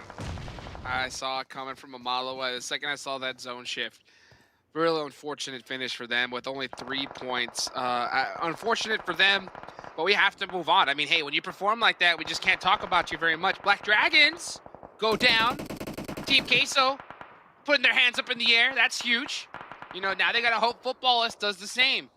They got to, because Ghost Navi still alive, and to be honest with you, with the performances that we can see from these squads, Navi get the circle here. This is huge. Like, they could end up getting an easy 20-30 point game here. Oh man. So Team Queso, they have their fingers crossed that Aton, Navi, Ghost, and Black Dragons all get taken out like right here, right now, with no points, right? With no points. But right now, I don't know if that's going to be happening. Ghost already with 4 elim points. Navi with 1, but they have a nice position. Aton still alive as well with 1 elim point. Oh man, this is gonna be rough. This is gonna be rough for Team Queso watching on the sidelines. I mean, you have to literally hope that these teams throw. Right now, too. Like right now. Yeah, like, yeah, like right now. They can't get any more points. Literally. Yeah, and it's so unlikely. I mean, Ghost has 4 kills. They have 4 up, 4 vehicles. You know that they love Erangel. You know that they love to be able to set up these wall strats. They're going to full send it all the way around onto Unicorns of Love, who is split right now, or they only have 2 up left. And Ghost is going to come and clean these houses out 4v2, unless Unicorns of Love can make something happen. Dylan, beautiful, beautiful shot there from Ill. You can see if Ghost is going to be able to get this done. HH24 switching to that Uzi, getting that CQC action. They need to be able to work as a team, utilize each other. Ooh, they lost 1. Oh my goodness, Ill finishes 2 players. Unicorns of Love refusing to go down. Yeah, this is great news Oh here. my Spec, goodness, the last one 2v4. alive, tossing a grenade. Fresh is really good with the health. Lin was able to pop that heal. Now they're looking for that wraparound. There goes Spec connecting onto Lin. 1v1 Hot Jukes. That was a huge 1v1 there, but I mean, Unicorns of Love already got the last lap. This was 4v2, and they've already taken out 3. Can they get the squad wipe? It's Fresh versus Spec. 1v1. This is the action we're waiting to see. Beautiful pre-fire there from Fresh. Getting the angle. Spec, he's putting Spec into the washing machine. The left, the right. Spec with the clutch switch. Trying to catch some angles.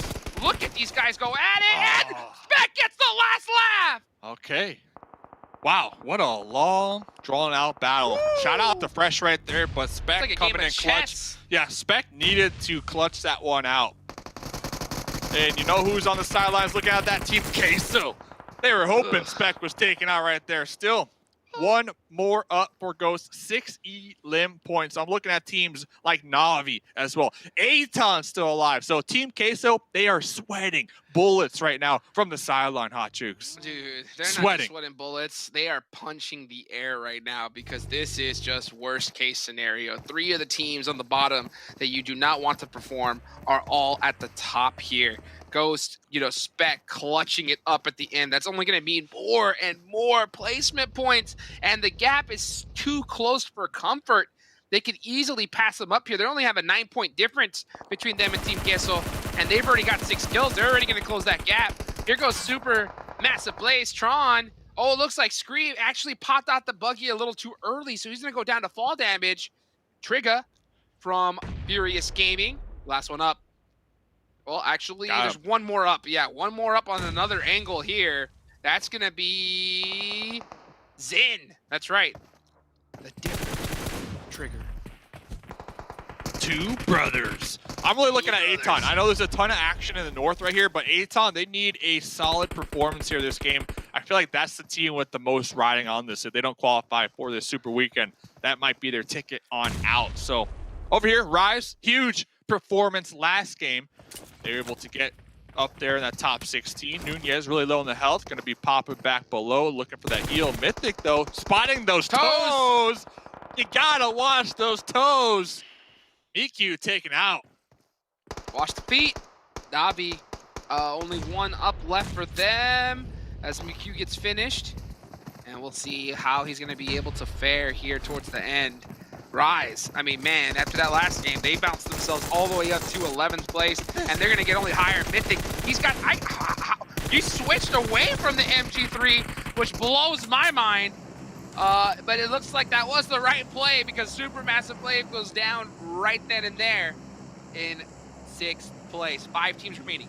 We talk about the momentum meter. Rise, that momentum meter after last game is just at an all-time high. 10 elim points here this game too. Like, yeah, they are just slaying in. That to me is a concern for these other squads in the lobby who are just trying their best to qualify. So they got the high ground, they got Mythic, they got Gary up here looking to do some scouting. Furious now. They got the revives down below, but Furious now the new targets in their sidelines. Furious need to get angry here if they want to stand a chance against Rise because you got Gary up on top. And we've seen what Gary can do when the man has the high ground. And they've got all the angles in the world. Furious Gaming just throwing smokes down, trying to survive, trying to hold on. Spec on the off angle, still up. Literally the worst thing for Team Queso. 3 teams, Aton, Ghost, and Na'Vi just chilling. Because they're going to get up into another placement here because I guarantee you Rise and Furious Gaming, they're not going to finish and even look the other direction until one of these teams is out. Yeah, I almost feel like this is the moment for Aton to kind of come up with a plan on where to go next. Mythic with the MG3. Look at that thing, just the shredder. Not going to be pushing downhill with the M4, using these smokes for some type of soft cover to block those sightlines from Zin. Uh-oh, spotting Spec, though, getting the vehicle explosion. Ghost getting in 5th place. Jump shot. And then, my Mythic. goodness. 7 elim points this game.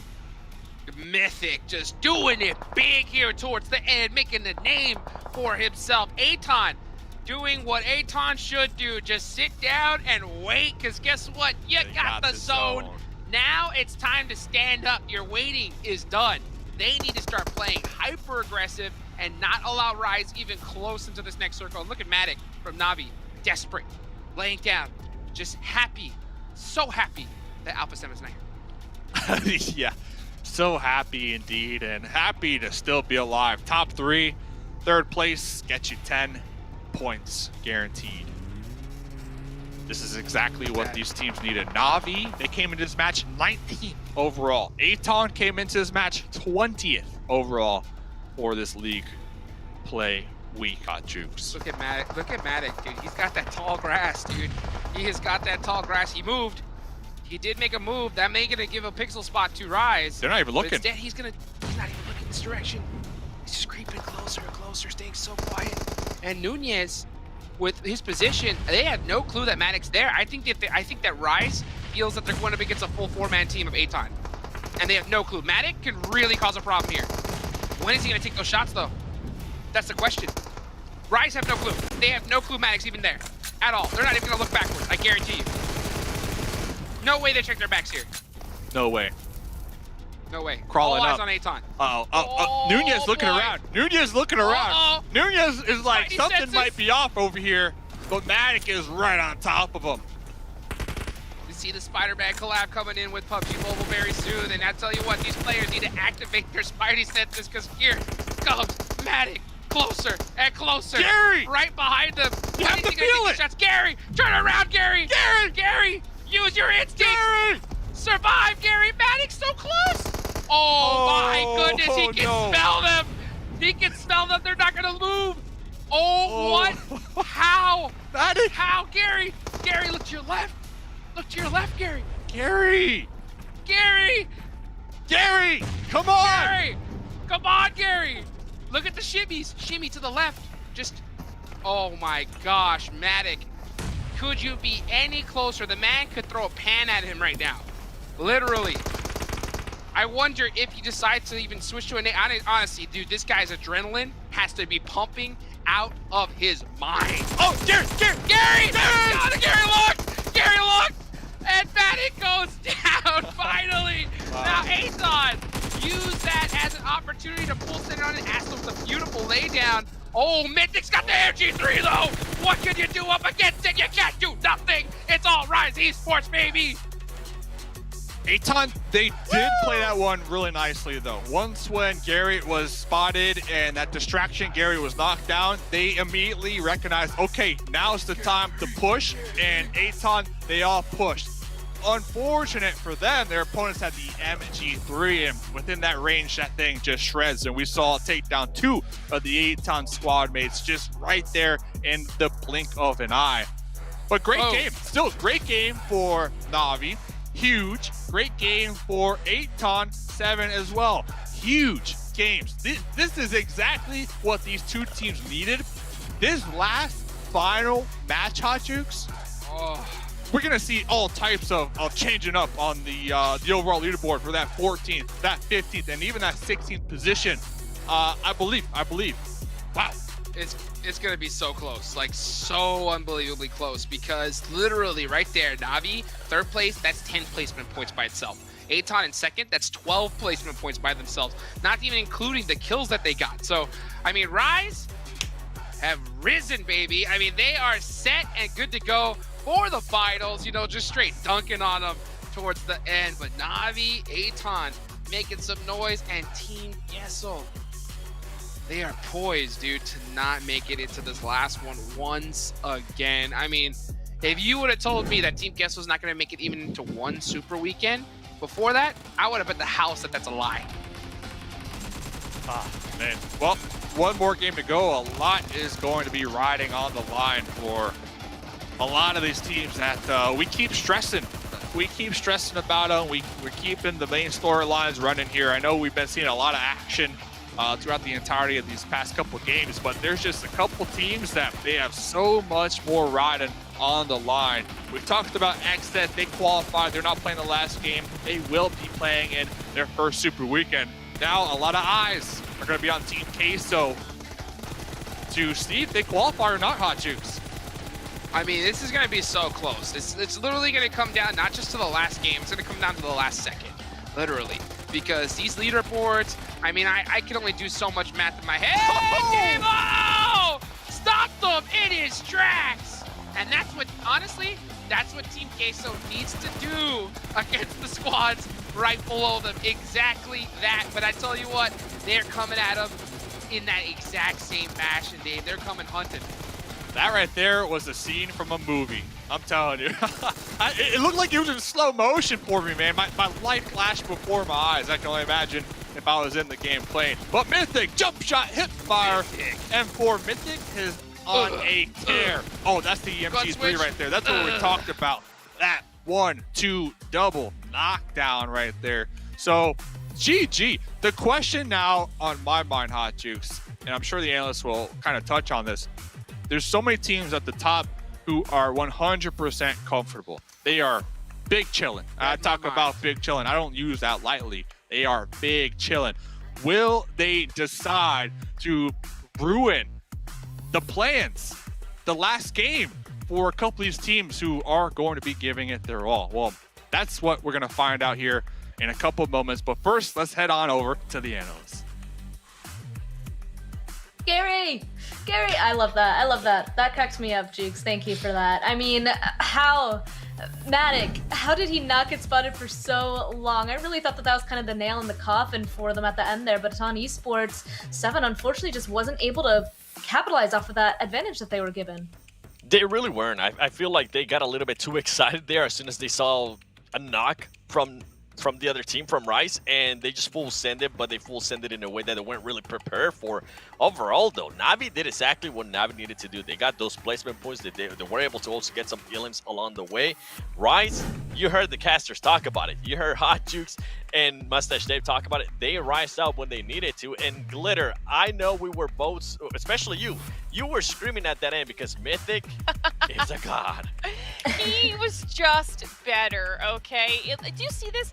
Almost 1,600 damage for just Mythic. 10 elims out of the 17 that they had from this game. Almost 50% of the team contribution here. I mean, this is a performance and a half, to say the least, right now. I mean, I don't know what happened with Rise, but this is the Rise I want to see for the rest of this season. I want to see this in Super Weekend. I want to see this in finals because they have had incredible performances so far today. As we take a look here at the weekday rankings, you can see just how far up the leaderboard Rise has shot themselves now with just a couple games with solid amounts of elims under their belt. It's so crazy how much can change within just one game.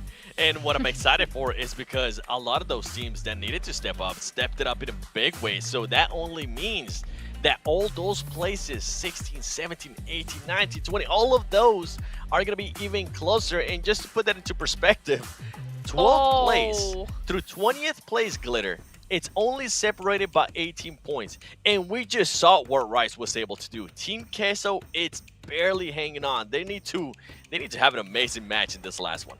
I'm stressed out. So Footballers is only 4 points behind Queso. Queso's 1 behind Ghost. Ghost just now, you can see the arrow next to their name, they just now put themselves in the top 16 spot, but they're barely holding on to it because Black Dragons are also at 35. So if Footballers or Black Dragons have a crazy performance, then they can easily leapfrog, and that's still, you know, there's still 2 more teams that are left that can do the same thing. And it's a Miramar. Miramar has since become our wild card when Sandhawk is not an option, and this could literally be anybody's game. It's kind of scary. It's terrifying for us. I mean, Seven already said that his nails are going to be gone. My nails are going to be gone. They're just going to be completely destroyed because coming into this last one, you guys already talked about it. All these teams are really going to have to give it our all.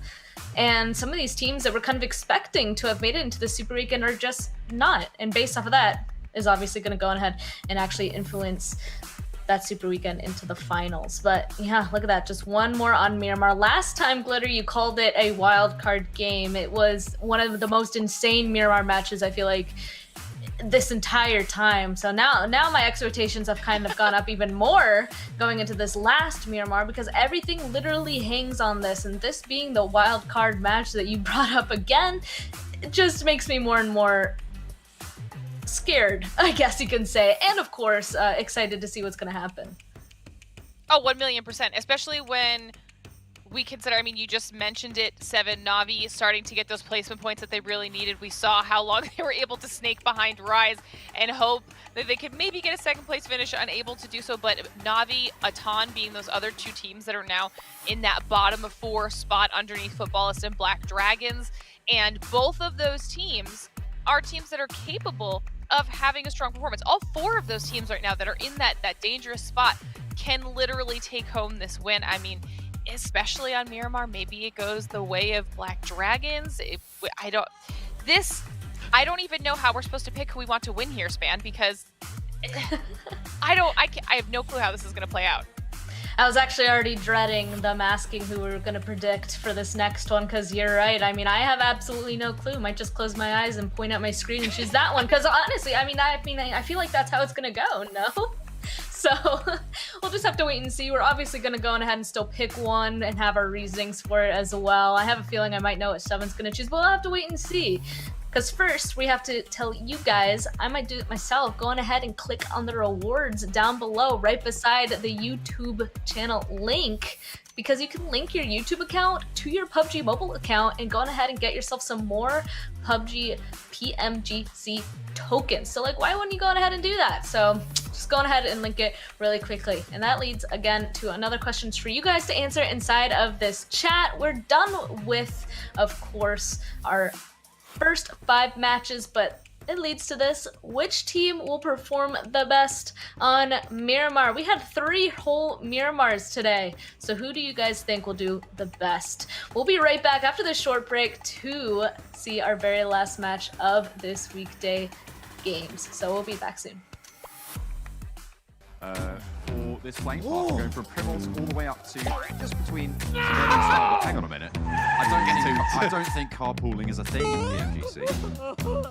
Oh! To the side, get to the tree. That's your cover. Get over here! And get your teammate involved. I don't know. I feel like this is a painful situation if you're Satar. Let's see if he has any tricks up his sleeve. This guy's got the moves. He's got the moves, got the PMGC out there. He looks clean. He's right up at the top of the car. I'm gonna need backup. Who's gonna go in now? Magic Man himself, Satar. But in comes another player to try and what for, and this time, oh, he's got a gun. Okay, yeah, there's not a lot you can do. I mean, dodging cars is one thing. I saw the first light, the first steps. Now I see much more. I capture Earth in all its beauty. I see action. I see drama. And I see it in the finest detail. Moments of inspiration. And the first steps. I am the 1+9. PMGC West, it is the very last match. This is the thing that we've all been waiting for, to see which top 16 teams are going to be making it into our very last super weekend. A lot of stuff is just hanging by a thread. Everything is on the line.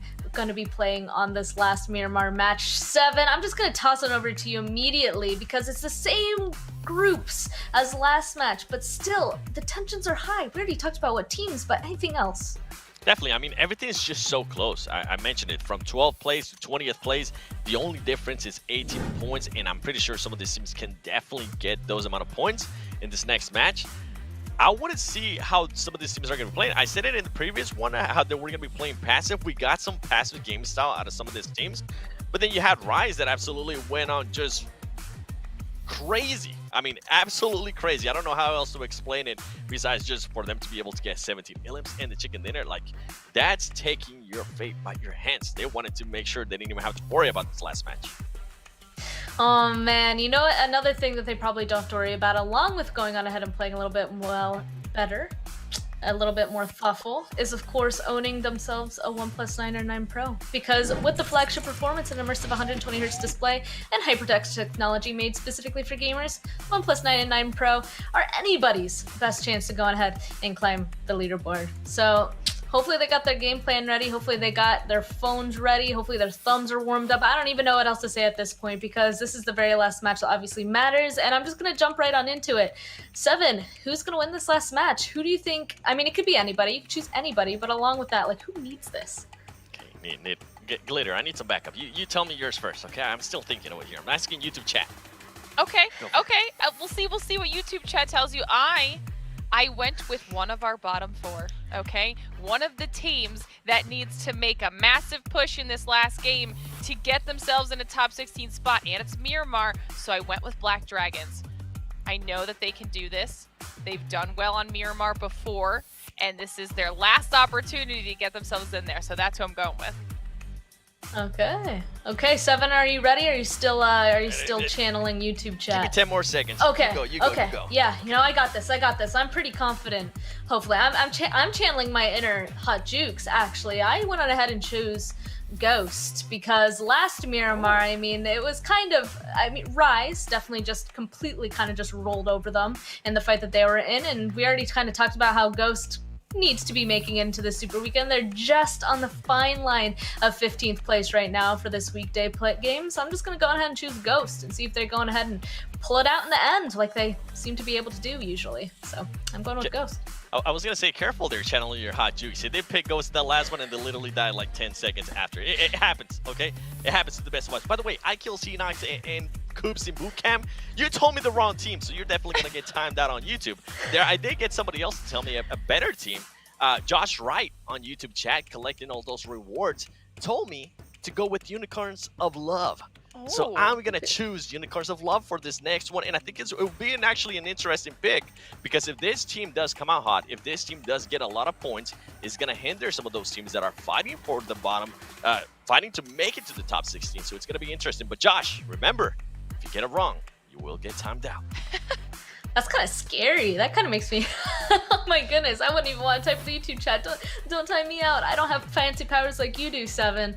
But okay, so those are the teams that we kind of chose. We already talked about our expectations. There's still a ton of stuff on the line in this. Is there anything else we want to say before we just get into the action, before everything, of course, is out of our hands? Best of luck. Yeah, right? Don't choke. This is going to be exciting. I am so happy that I am not a player in this. I'm nervous just watching this. How about you, Glitter? I'm like shaking. I'm very, very stressed and excited. I'm ready to see who makes it into that final Super Weekend and then how things shake out from there. And I'm still currently pulling for a little bit of a water zone. Still, oh man, you're right. I want those southern islands. That's kind of what I wanted going into this one. But yeah, just basically good luck, have fun. That's all I can say, because we're about to be jumping in to our very last match to determine who's going on to our last Super Weekend. So here you go to Miramar. Oh, baby, here we go, everybody. The last game here of the league play. Final one that we're going to see in the PUBG Mobile Global Championship West, dude. I mean, top 16 here. They're going into the final the final Super Weekend, and the bottom, they are going home. Dave. Yeah. You are the stat man. Stat man. Stat man. Dave, tell me, who? Hey, Seven is banning people. I'm banning people too. I'm banning people too. You know what? Everybody getting banned, baby. Let's go. If you don't make the right prediction right now in the chat, we're gonna time you out. I see Glitter in the chat. I see Hot Juice. We're all watching. I see Seven in the chat. We're all watching. So right now in the chat, put down who you think will be getting the final winner chicken dinner of league play. PMGC 2021. West side is the best side, my man. All right, your question. What was it again? Who's gonna win? Who needs to win this one? Tell us. Aton for sure, right? Because if Aton don't win this one, looking at their overall league standings, they might just lose it and not qualify for the final. So I'm looking at Aton, and obviously we gotta be looking at Team Queso, a team that has not played any Super Weekends yet. They are top 16, 39 points, but right behind them, Footballist with 35. Black Dragons with 35. Awfully close, Hot Juice. Oh, getting way too close. There goes Fresh from Unicorns of Love. To be honest with you, all I want to see is the squads at the bottom. That's it. I want to see who is going to be able to make it. This is what I want to see right here. Look at this. Navi, sir. Aton, right next to each other. This and oh, and it looks like they already lost Tixie. That's horrible for Navi.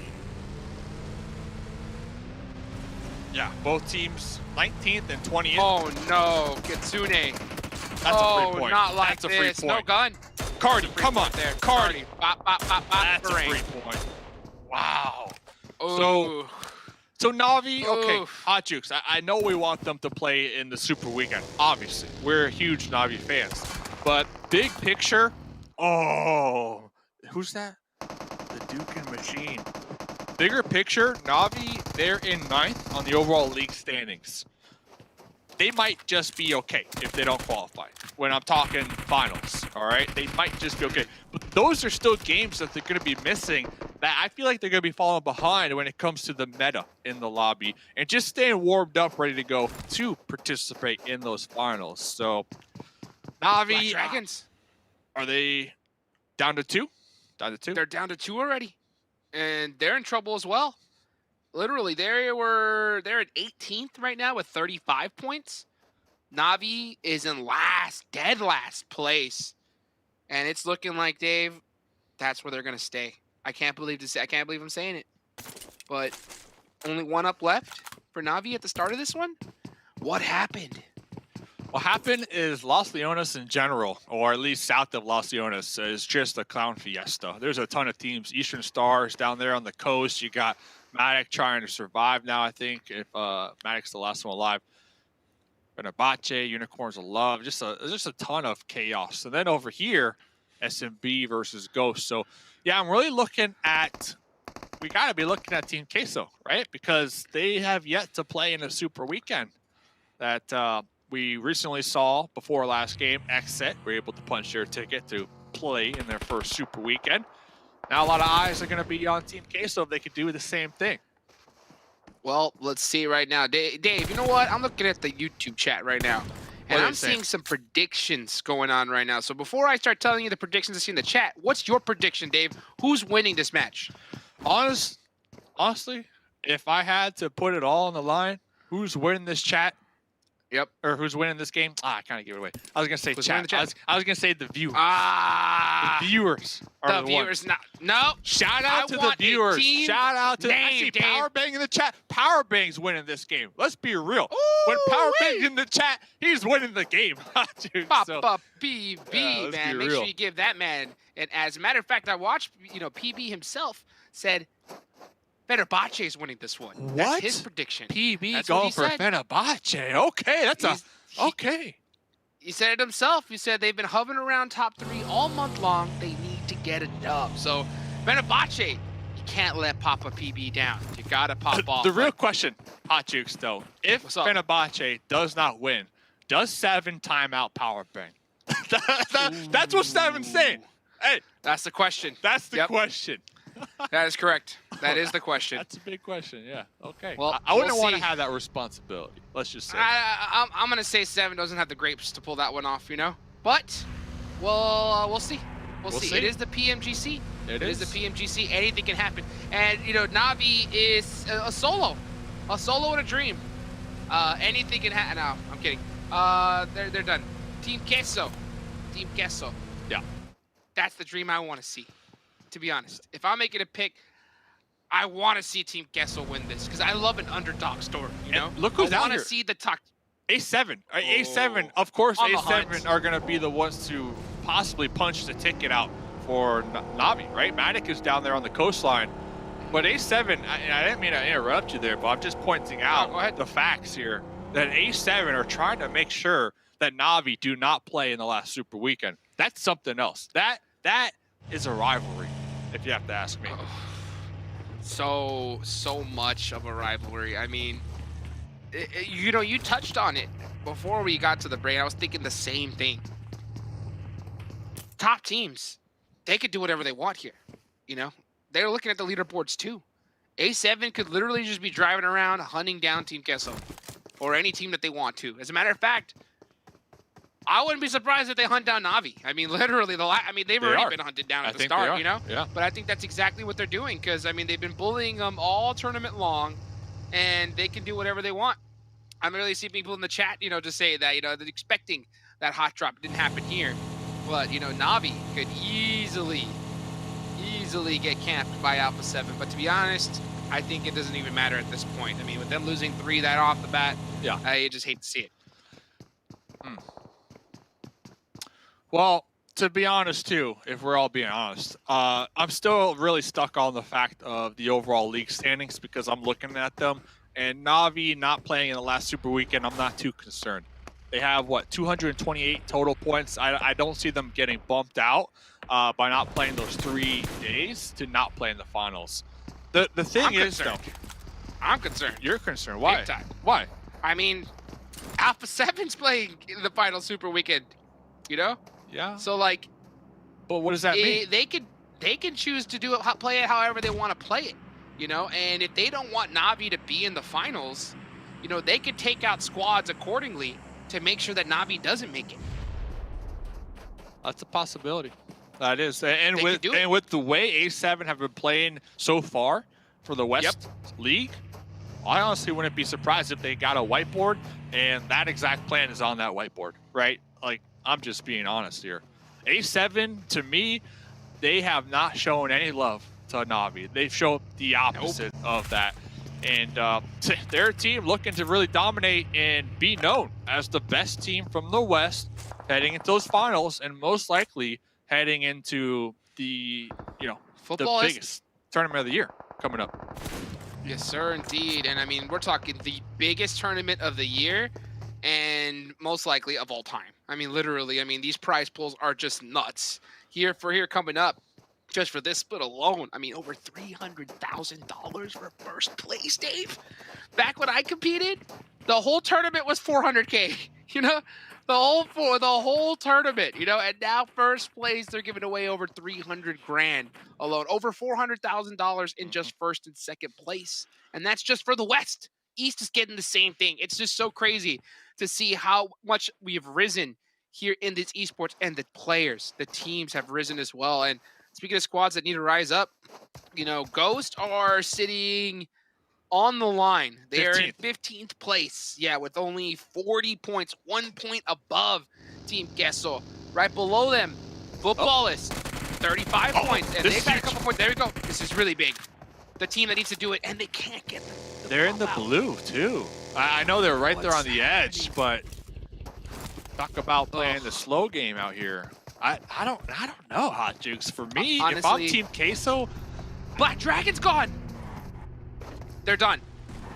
They're done in the sense they're not playing Super Weekend number 3. They're not done in the sense of not making it to the finals. They're 10th place on the overall league standing. So they're kind of similar to Na'Vi when I'm talking bigger picture. But still, yeah, you definitely want to play in the last Super Weekend to stay warmed up, stay alert, stay ready to go. Honestly, Team Queso, though. It has to be Team Queso. They're in the blue. They have Rise. Mufasa. I think Mufasa is by themselves, but Mufasa, you have to assume, is going to be relaying that information back to his teammates like, hey, we got a squad over here. It might be Team Queso. Do we want to take them out? Oh, that's what I'm thinking. I mean, here's the problem, though. Rise is already in a position where they know they're going to make it, Axe! Oh, just barely missing that headshot opportunity. The problem, though, is that Team Queso, they're in a position behind him! Mufasa, and he's going to get the finish on Axel. 4v3. And now Rise knows this is Team Queso. They know. So Rise can literally just go and hunt them down, and they don't even care if they go out. No. They can just force Team Queso's hand, take a couple players with them, and that enough maybe the ticket for Team Queso to just be done here. This is so huge. If you're a Team Queso fan, get some hype in the chat. Give them all your energy because they need it right now.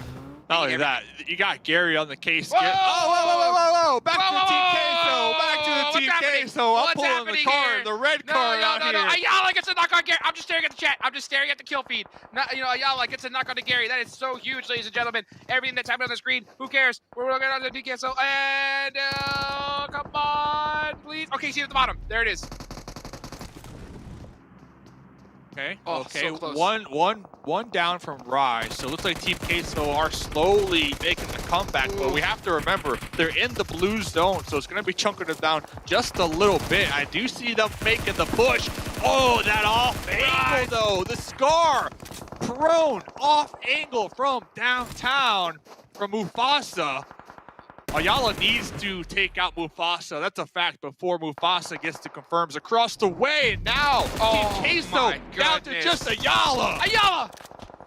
So clutch there to be able to get that one. He needs to at least get that confirmed point, and he is running for his life because it really is the entire tournament Gary. life is on their back of Ayala. Ghost got eliminated here early. That's super huge. Super huge for Team Queso. But Gary's coming. The man, the myth, the legend. Ayala, run for your life. Run for your life, Don't even Ayala. take this fight. You do not want to. You don't this want. fight. You don't want none of what Gary's serving. I'll tell you that right now. Because if you do, you're gonna order the 2-piece. And there's the one. Oh no! Here comes Gary Nunez. Team Queso taken out in 13th position. That gets you 0 points for placement points. Now, okay, Jukes, it's not done yet though. They were in 16th coming into this game. They had 39 points. Black Dragons already done. We need to pay attention to Footballist, Aton, and Navi. If those 3 teams get taken out early, Team Queso might just Navi eliminated. So Navi dead. So that's another one. So Aton and Footballist are the 2 teams that Team Queso are looking at right now to get taken out. Now here's the thing. Team Queso did get a couple. Team Queso got a couple of limbs, right? How many? They got a couple. I don't know. One, I don't maybe? know. They got only. I think they only got like a couple kills, maybe one. Maybe one. And we'll have to see. We'll have to see. So Ghost got eliminated super early. I don't think I saw any kills on them. You know, I'm gonna have short-term memory loss here at the end here because I mean I want to just wait and see who's gonna win this one. But when it comes to that, this is gonna be just down to the wire. It's really all eyes are on both Aton and Footballist. Because if Team Queso did have enough points to pass up Ghost, then both of these teams would have to surpass them. Yeah. I mean, right now it goes with 40 points coming into this game. Team Queso with 39 points coming in this game. And we can see Team Queso, they did get 1 kill. They got the 40 right there on the right-hand side of the leaderboard. So close. This is going to be so close. You can see them, 40 points. 40 points is what they're sitting at. Football is still up. Aton is still up. And Footballists only need, what, 1 more point? Correct me if I'm wrong? So that's looking like. So we can see it there at the bottom right? Yeah, it's okay. So we got the whole leaderboard right there up. So we're going to find out live, ladies and gentlemen, who's going to make it into this super weekend. And Aton is still up in this one. Alpha 7, the zone shifts onto them like they needed it, right? They are sitting pretty up in this one. As right now, all my eyes are focusing on these squads. Aton are going to be right there on the road to San Martin. And I can't really get eyes on Footballists just yet. But they are, I'm sure, on the move. This is going to be a close one here, Dave. it is. It is. So we shall see. As Gary still looking to make moves. The legend definitely looking to get that respect back on their name. I saw the replay. Gary looked over, thought for a second, hey, is that an enemy or is that one of my teammates? And before they can even fire, was taken out. So that was something else, not gonna lie. That was something else. But Gary out here putting in work though. Still hot jukes. When we're talking about Rise, 2 games ago, they were not in top 16. And then 2 games in a row, they've been slaying it, man. They've been getting a bunch of kill points, limb points, and placement points. So Rise definitely showing up to the occasion when it mattered. Yes, sir, indeed. Gary, oh my goodness, just too good. winning that 1v1 against Eastern Stars, and he's just up left. I mean, the man has done enough, okay? Gary has set the pace. He's going to full send it on into another member. Here comes Fozzy. Can he get the drive away? Oh, Gary, full sending on the run. Fozzy has to hit the reload. Gary, yeah, pops out the vehicle and gets taken out there. So Rise already set pretty where they need to be. All eyes, though, right now are going to be on still. Footballist and Aton. Absolutely right. So Footballist, they are in San Martin. Nice little compound they're holding down, all grouped up, hard cover, check. Next zone did pop. They are no longer in the zone, so they'll have to reposition. They do have Fenerbahce kind of rolling up right behind them, as we can see them taking a couple shots over here. But besides that, Aton, I'm trying to look for Aton here. Last game, I really thought their performance, their second place, was able to boost them up. But that just goes to show you how far behind they were. They got the second place, and they're still not up there at the top, Hotjuke. So they're looking for another game with solid placement points, but additionally, with some kill points, elim points to go with it to make sure to really seal the deal here. Well, when I look at the scoreboard, you know, Footballists already had those 4 kills, so they're sitting at 39 points. They've already gotten to top 10, so that is going to be 1 placement point already. By the way, Supermassive Blade, 7 kills to their name. They're having a great finish here that you'll love to see. Aton, they are just sitting in that building right across, and they are not moving a muscle, and I can't blame them. So they know Footballists, 1 more point. That's going to tie Team Queso, right? They already got it. They already got it. If they go out now, they get 1 placement point. Oh, that's so true. 8th through 12th, 1 point. So that's a tie. Holy That's a tie. Moly. A 3-way tie. Oh, man. That is something else. Oh, little 180. That was nice. Fenerbahce. They have the power of Power Bang behind them.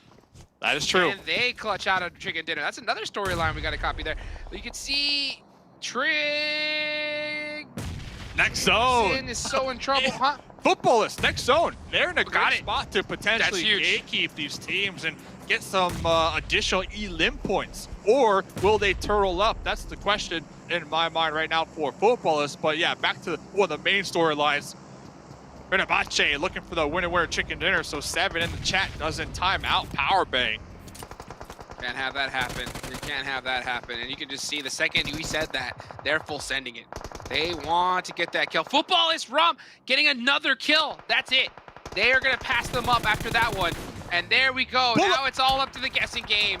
We'll see who's going to make it up onto the top as we get on over. Ram getting some nice work onto Nexria across the way. Trying to get that vehicle explosion. Doesn't look like he's gonna be able to get it to right now. He's gonna have to go back for a heal. Loots with another beautiful shot. Footballist showing up right when it counts. Yeah, Where's really Aton, showing up here. And talk Where's about Aton? The nail biters. The last game showing up. Aton, if they really want to disrupt the leaderboards, they need a chicken dinner, Hot Jukes. They need a chicken dinner with a couple kills to go with it. SMB, the duo, trying to put a stop to that. They're also getting fired upon by Besiktas up there on the high ground as Cardi looking to get the pickup on the Asta. Looks like the call was made to just leave them be, and Cardi in the buggy sending it to group up with their squad mate across the road. And Aton is playing it full passive. They just lost another member in a vehicle explosion, so now they're down to 2. They're full sending it in a vehicle rotation. Oh, no. This late, I was like, this is suicide by all words of the imagination, and that is exactly what? Still alive. Still alive. Can we get the heal? Get the heal. Bullet. 1 more bullet would have done it. The last bullet literally ran out of ammo. That is the luckiest thing ever for Aton. Are you kidding me? Fenerbahce, Dukin machine pulling up casually. Squaring up against Footballist. Footballist 5 kills. Soul K looking for that ricochet bounce off the windowsill. Oh, that's a great does with the third party pull up. That could be an additional couple elim points. And yes, it was Hot Jukes. Soul K coming up big for Footballist here. He felt that nade coming, and he's going to go and try to get those finishes because he just needs those. He knows that they only need a few points. So they're going to full send it on in here and get those secures. The rest of Besiktas are stuck up on top of the hill. They're going to have to send it on down. Will Mafioso help out Footballist? They need it. That is some huge damage, but it looks like they don't because Footballist get all the kills. 10 kills. Footballist popping off when it matters. Footballers, 10 kills, not slowing down quite yet. I believe down to just the trio, as now we're in the top 3 situation. Aton, third place. That will be 10 points. Not sure how many elim points they had, but look at this, Jukes. Talk about the final match. A7, 4 up, 7 elim points, and down below, Footballers with 3. I think that was so huge from Aton. So huge. Literally, that last bullet, that could have been the difference maker for Aton to survive. We don't know yet. I don't know exactly how many points they end up finishing with. Was it enough for them to pass up Team Kessel? You know, Footballers, you know they did it. They're already in second place with a ton of kills. This is the game they needed. Can they put the final stamp, though? Shut up all the haters and take out the monsters that are Alpha 7. And you know who's getting timed out? Just gonna say, Fenerbahce, not getting the chicken dinner. You hate to see it. Hate to see it. It is what it is. A7 though on the high ground in the mountain tops. Nice little spread they got going on right here. Pretty much controlling the entirety of this zone. Footballers in the shacks right beneath them. Couple smokes tossed out right there. Footballers trying to come up with some type of game plan on how to reposition, but it looks like they need to just rely on their gun skills. They need to hit these shots hot, Jukes. That's the only option right now. Dave, give me a numbers crunch right here. What is the percentage chance of Footballers of survival here? -5. -5. All right. Well, I'm gonna go with -6 because Senatexa and the rest of Alpha 7. I mean, this is what they do best. Lavazin getting thirsted out right there. It's honestly, it's only a matter of time. Revo, please, please. BB didn't get the Fenerbahce prediction, but give the man the snipe. Give the man the flick headshot. To go out here. Sniper legend. Can he do it? Oh, Lutz getting sprayed upon as well, really low. Solke was able to get into smokes. Carrillo going for 3, the long range grenade, and oh, the bounce. Solke was knocked out though in the process. Now it's a 1v4. Senatexa, they got the eyes on him, the pre-fire, just too good. And there goes Footballers. Alpha 7 Esports, ladies and gentlemen, are gonna be the final chicken dinners winners for league play. What a finish for them. What a huge one for Footballers when it counted. And honestly, that's what I love to see. I love to see squads that are down and out, back against the wall, and able to pull out a huge game. And honestly, if you're Footballers, you're so stoked. I guarantee you those guys are jumping up, hyped right now. Yeah. I have to assume they will be able to qualify. I'm not 100% sure, but after that performance, solid placement points, solid kills. The question on my mind, Team Queso though, I know they mentioned to us coming into today, they wanted to play smart and they wanted to capitalize on any opportunity they had to rack up maybe an elim point here, an elim point there. Slow and steady, that was the plan, not risk it. Not risk it for the biscuit, as some would say. And they knew that they had areas to work on, such as their coordination and team comms. Let's see, was it enough here, Hot Jukes? Because they need to play in this last Super Weekend if they want to have that chance to be top 16 and make it to the finals. It's going to be so close. It's going to be so close. I mean, it's just, you hate to see it. I'm so surprised that they continued to play Edge with their current play style towards the end. The way they've been playing, it just reminds me of like the way we saw pros play a year and a half ago. You know, like you got to start changing your strats. Your rotations have to be just that much faster and so much more on point. You can't hope that the zone just blesses you. And unfortunately, oh, look at that one there. Oh, look at that. Here, I mean, just with the vehicle switch, so brutal.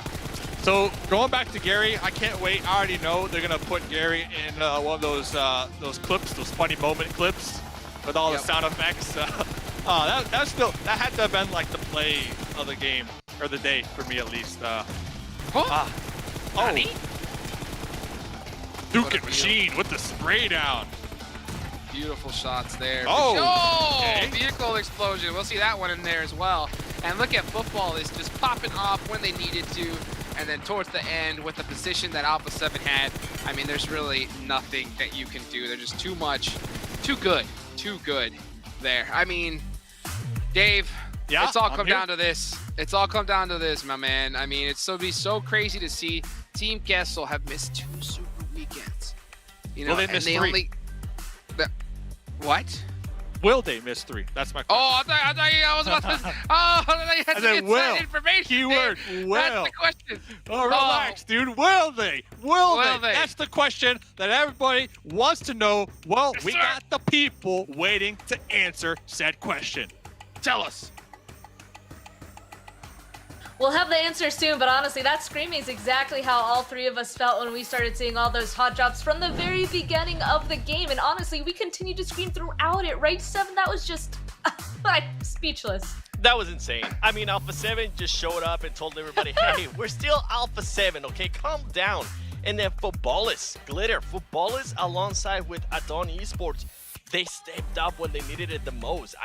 I am so hyped to see who's actually going to be making it to the Super Weekend. By the way, Team Queso, I don't know if you guys are going to make it. It's just not looking good, okay? Not looking good. But the fact that Footballers and Atan really they absolutely crushed it in this last game, did exactly what they needed to do.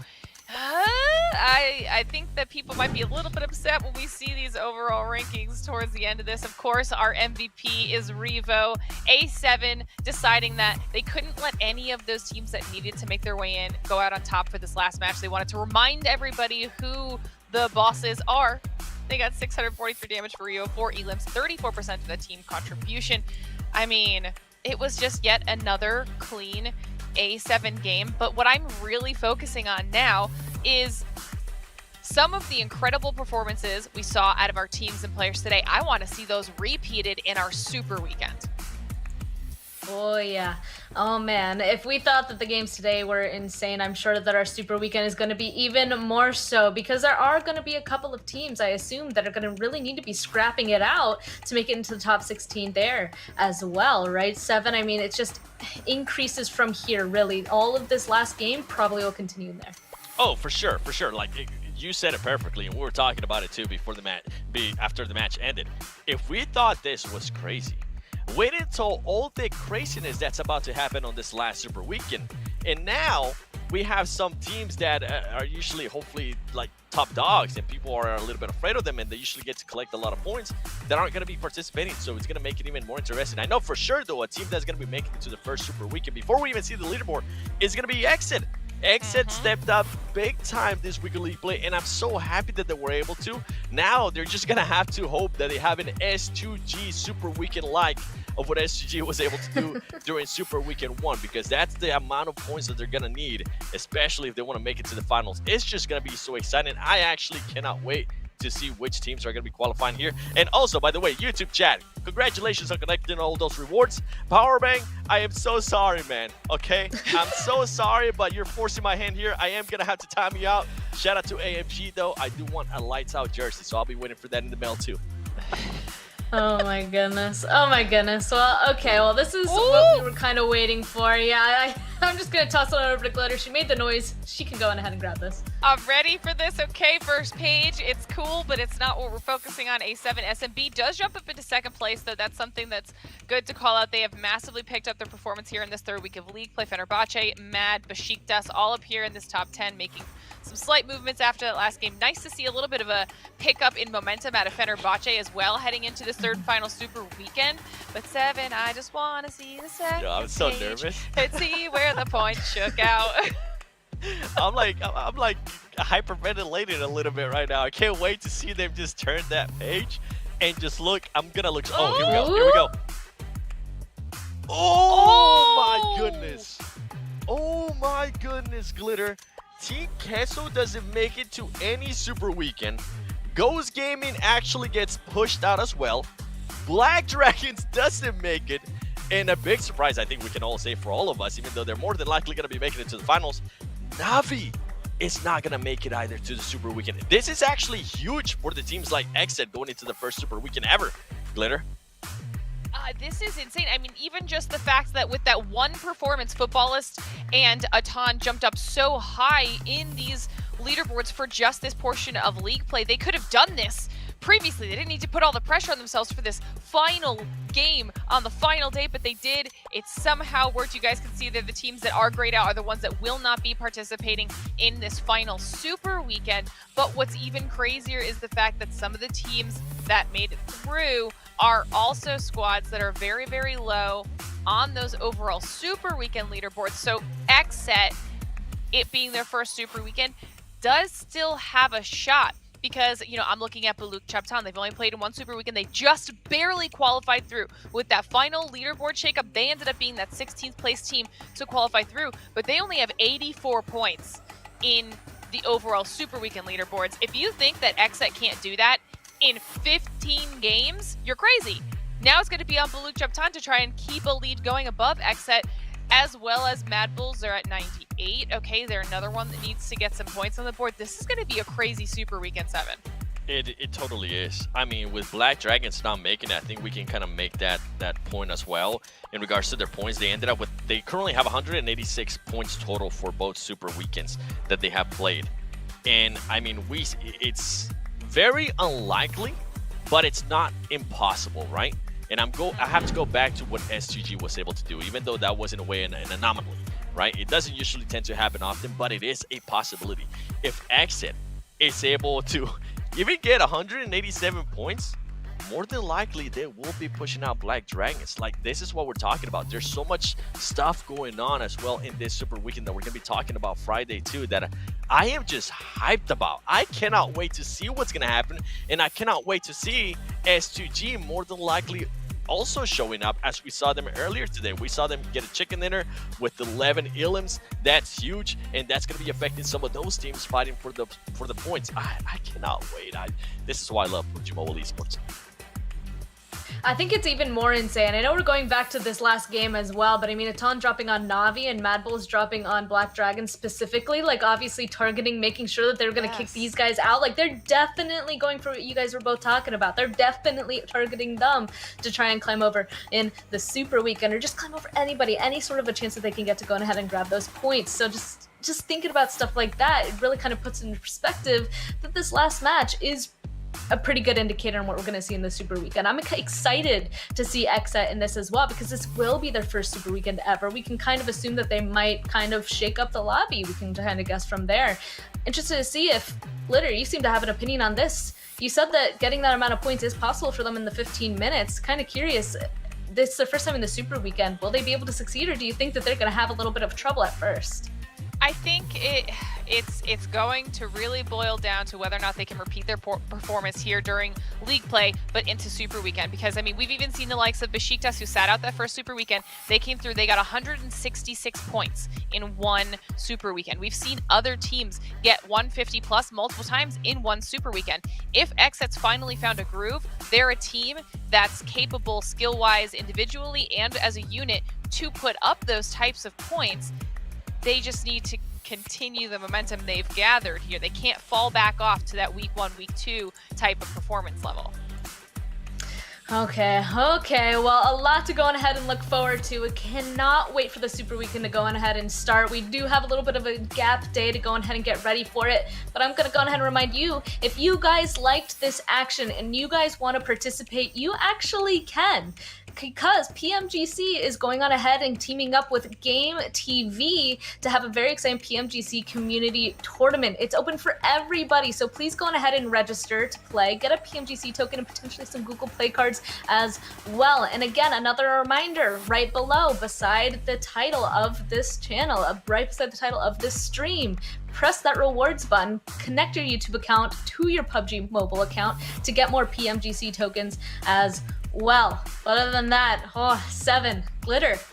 That's it for these weekday games. We only have one Super Weekend left. 3 days of the Super Weekend before going on to the finals. And I mean, that's where we're gonna end off here. So thank you guys so much for watching PUBG Mobile Global Championship 2021 West League. There's a lot to look forward to, so we will see you guys in Super Weekend 3. Have a nice day.